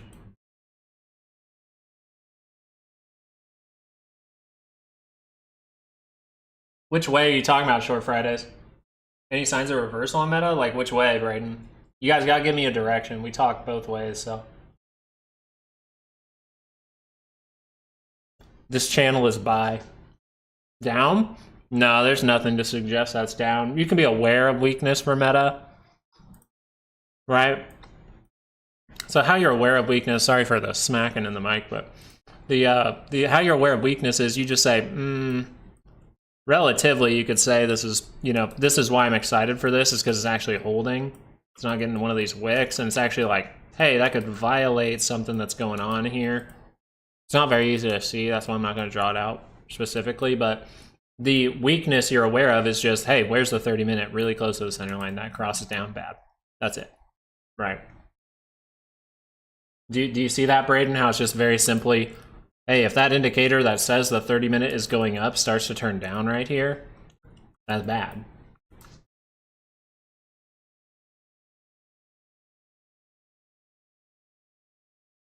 Yeah, so if you take it back, you want the filling of the gap. But yeah, so you're looking for this to become resistance, these orders in here. You're looking for this zone right here to become resistance. But the truth is, the whole zone right here could be resistance at this point. All of that could be, and then you're still not out of the woods. You still got this. That's why I think the easier thing to do is for me to just sit here and look at a 2-hour and wait a couple of days and see if it goes like that. Maybe backs off on the 30-minute and curls up, and then I see that confirm. That's the way to make it like, hey, don't take anything crazy. Have a good weekend. That's kind of what I'm doing. Tina's tempting. I know, IWM actually going into a buy zone. See, like, if you look at IWM, it never curled down on the MACD. Then when it does, it gives you the divergence point, which is kind of crazy. But you're looking at the 4-hour and you're going rejection divergence maybe? Like, this is our buy zone for IWM. It's kind of crazy, which is why, Tina, we're talking about that. But you'd have to see some strength here. That's the problem. You need confirmation like here above 222.60 at this point, or just confirmation here. I can get in, feel confident with it, especially if we're doing this, if the 5's doing that, we're above it, and then I can just manage risk. Let me make sure I didn't miss anything while I was gone. Daniel D, Robert, thank you guys so much for subscribing today. Appreciate you guys being here. Okay, Braden, awesome. Yeah, and Braden, that's not this is a negative sign right now. This is I'm ready to react if something bad happens. Do you understand the difference there? Because Meta looks good on the 30-minute trying to go positive. That's all good things. And it actually is positive, I believe, right now. But if that would actually turn down, that's what we're paying attention to here. The moments we need to react. That's what we're trying to really teach here, is more reactionary, how to point things out, and then how to be patient, and then when you react. And that's kind of what we're getting through most of the time. Do you think I don't know. I don't think that happens today. The thing with me is right now, Greg, is if this gap gets filled today, like at the end of the day, say it's at the end of the day, I think you're back to, I think we're gonna, I just highly doubt. I just highly doubt you're gonna see that reject from there. That's all I'm saying. I think if you're going to reject, you're going to do it sooner. That's all I'm getting at. I'm seeing too many of this, too many of this, too many of this, too many of this even in here before you get to that gap. I'm seeing all that in there, and I'm going, but if we push through that, that might be too much. We'll find out eventually, but the only thing that would lead me towards it is if you see this go like that, and then you get the wick, right? You get the wick back down into the zone, then you start to see that 15 roll and stuff like that. That's just all I'm getting at. But this is super micro level stuff, like, right? This super like, even throughout all that, I'm not going to be, most likely not going to be taking a trade unless I see something on a different stock. Or that way you can buy dirt cheap, market too high. I'd like to see it, not I'd like to see. Dang it, I did it again. I like to see the market break the floor. That way I can buy dirt cheap, market too high. Yeah, I mean, breaking floors right now, that's for sure, but taking the floor back. So we'll see what happens next. But it makes sense, right? If there's a zone here, it's like, okay, break the zone, retest in it at some point, rejection probably here. This is going to be a little bit of resistance there. You come up like that and you reject. That's more what I'm thinking. If we get the 30-minute to curl up, that is how you get there, and then we'll pay attention if that fails. I just think if you defend this level again, you're already losing it. What did they gain from retesting here? Like, people are already bearish, I think. Yeah, we've had put levels all day, so I just think this would be too much of a reaction. I think you want it to be brief. That's just my assessment. Yeah, okay. Then we're kind of thinking similar here. I don't see that. I would see that more as, I just really think that if we get to that gap, we might end up back on the bull side. As long as it's not a big ass wick, I don't think it's that bad. Let the bodies hit the flow. Let the bodies hit the flow. Let the bodies hit the. I'm sorry. Sorry, I had something in my throat.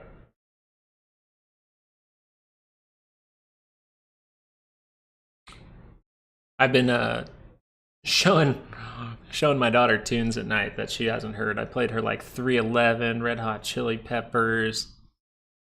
Showed her some Sum 41, you know what I'm saying?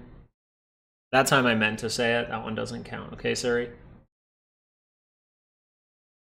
Bitcoin's still moving up? All right, I really do have to hop up now. Wifey's gonna get... Oh, shit, we're back on the bull side. No, I'm just kidding. That's a pretty strong move, though, guys. That's a pretty strong move. How's the dollar reacting? Still coming in with the wicks. No confirmation down for the 4 hour. 4 hour confirms down. I'm kind of feeling bullish. 4 hour confirms down. Not as bullish signal, I think, for yields. I don't think the signals are too good here. Still need a daily confirmation.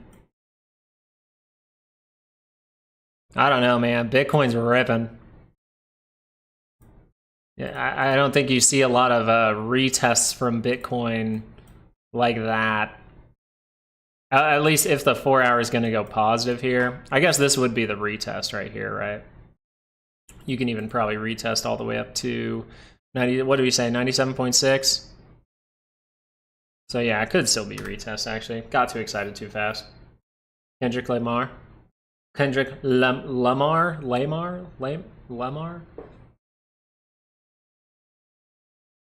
Bum bum bum bum bum bum bum bum bum bum bum bum bum bum bum. Got some Mara calls. Trump should talk a lot about Bitcoin next week. We'll see. Pretty solid though. 2 hour rotates down. You're obviously back to uh-ohs, but that's some buying pressure coming in. Okay, first breakdown area here for the 2 hour. Second one, I would say in this area here. And then we see what happens.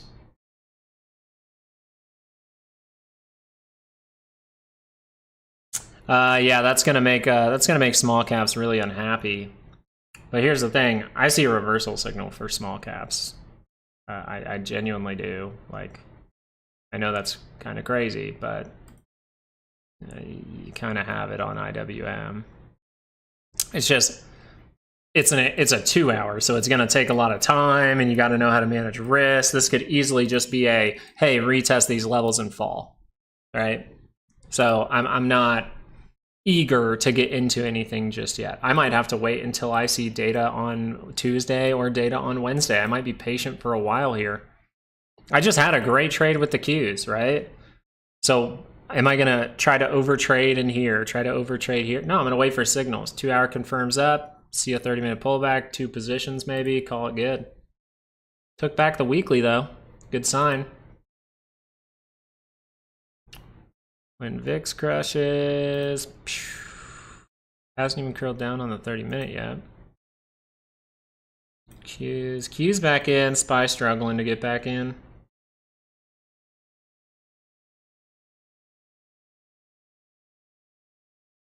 Not trust Bitcoin on Friday. Yeah, the weekends can really mess you up on that. Hey, good luck on tomorrow though, Short Fridays, not Sharp Fridays. Don't short on Fridays, only short on Fridays. NVIDIA crossed up on 30-minute. Let's look at that real quick, and then I probably got to go. 30-minute on mine, not necessarily crossed up just yet. You probably might have extended on or something, but this is good. I mean, you're showing the correct thing to happen here, which is what you'd want. 135, we pointed that out as a key level for a while now, and you're holding up at it, and you use this level to try to hold up at 140, 112. So what would this tell us about these two lines? This would most likely tell us below that line, kind of bearish, above that line, pretty bullish. Right? We see how we tried to hold up there, we fail. We gap above, run through it. Retest, fail. Then we kind of use that area as rejection. So I would say bullish above this, bearish above this, look for great confirmation above that, maybe to see that retest in the other direction. But if NVIDIA starts to drop below here, I'm not happy, because this could all be, right? If we do something like that, I'm not going to be happy with it at this point. I don't see any good signal for this to head up besides a very, very small one, which would be here. You see how the bullish one is smaller than the bearish one? So which one am I more scared of? I'm scared of the bearish one. Apple got the pop. It's almost there. Hey, $10, Natural Born Nerd. Thank you so much. Thanks for the stream. Hope you have a great weekend. Drive safe. I will drive safe. That's why I'm actually hopping off right now, guys. I do have to drive my wife. We have to go get some baby girl some milk.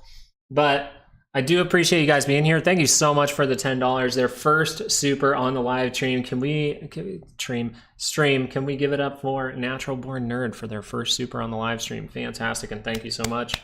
I appreciate you. I will keep you in mind and say, hey, that one nerdy guy, he told me that I have to be safe while driving. I'll wear my glasses.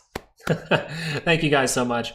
I hope you guys have a great rest of your day. Manage risk and be patient. That is the best thing I think I can tell you at this point, because that's what I'm doing, right? I'm not going to tell you that this is going to go up or down. I need to see the end of the day. Maybe I'll have more info for you tomorrow morning, so make sure you are subscribed. But thank you guys so much for joining. I appreciate the stream yesterday. I appreciate you guys showing up for the stream today, and I look forward to more in the future. I'll see you guys for some YouTube videos this weekend.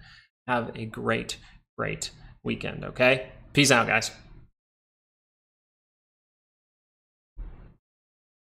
And I think I have to end this right away. So I'm sorry I got to end it really, really abruptly, but I hope you guys have a great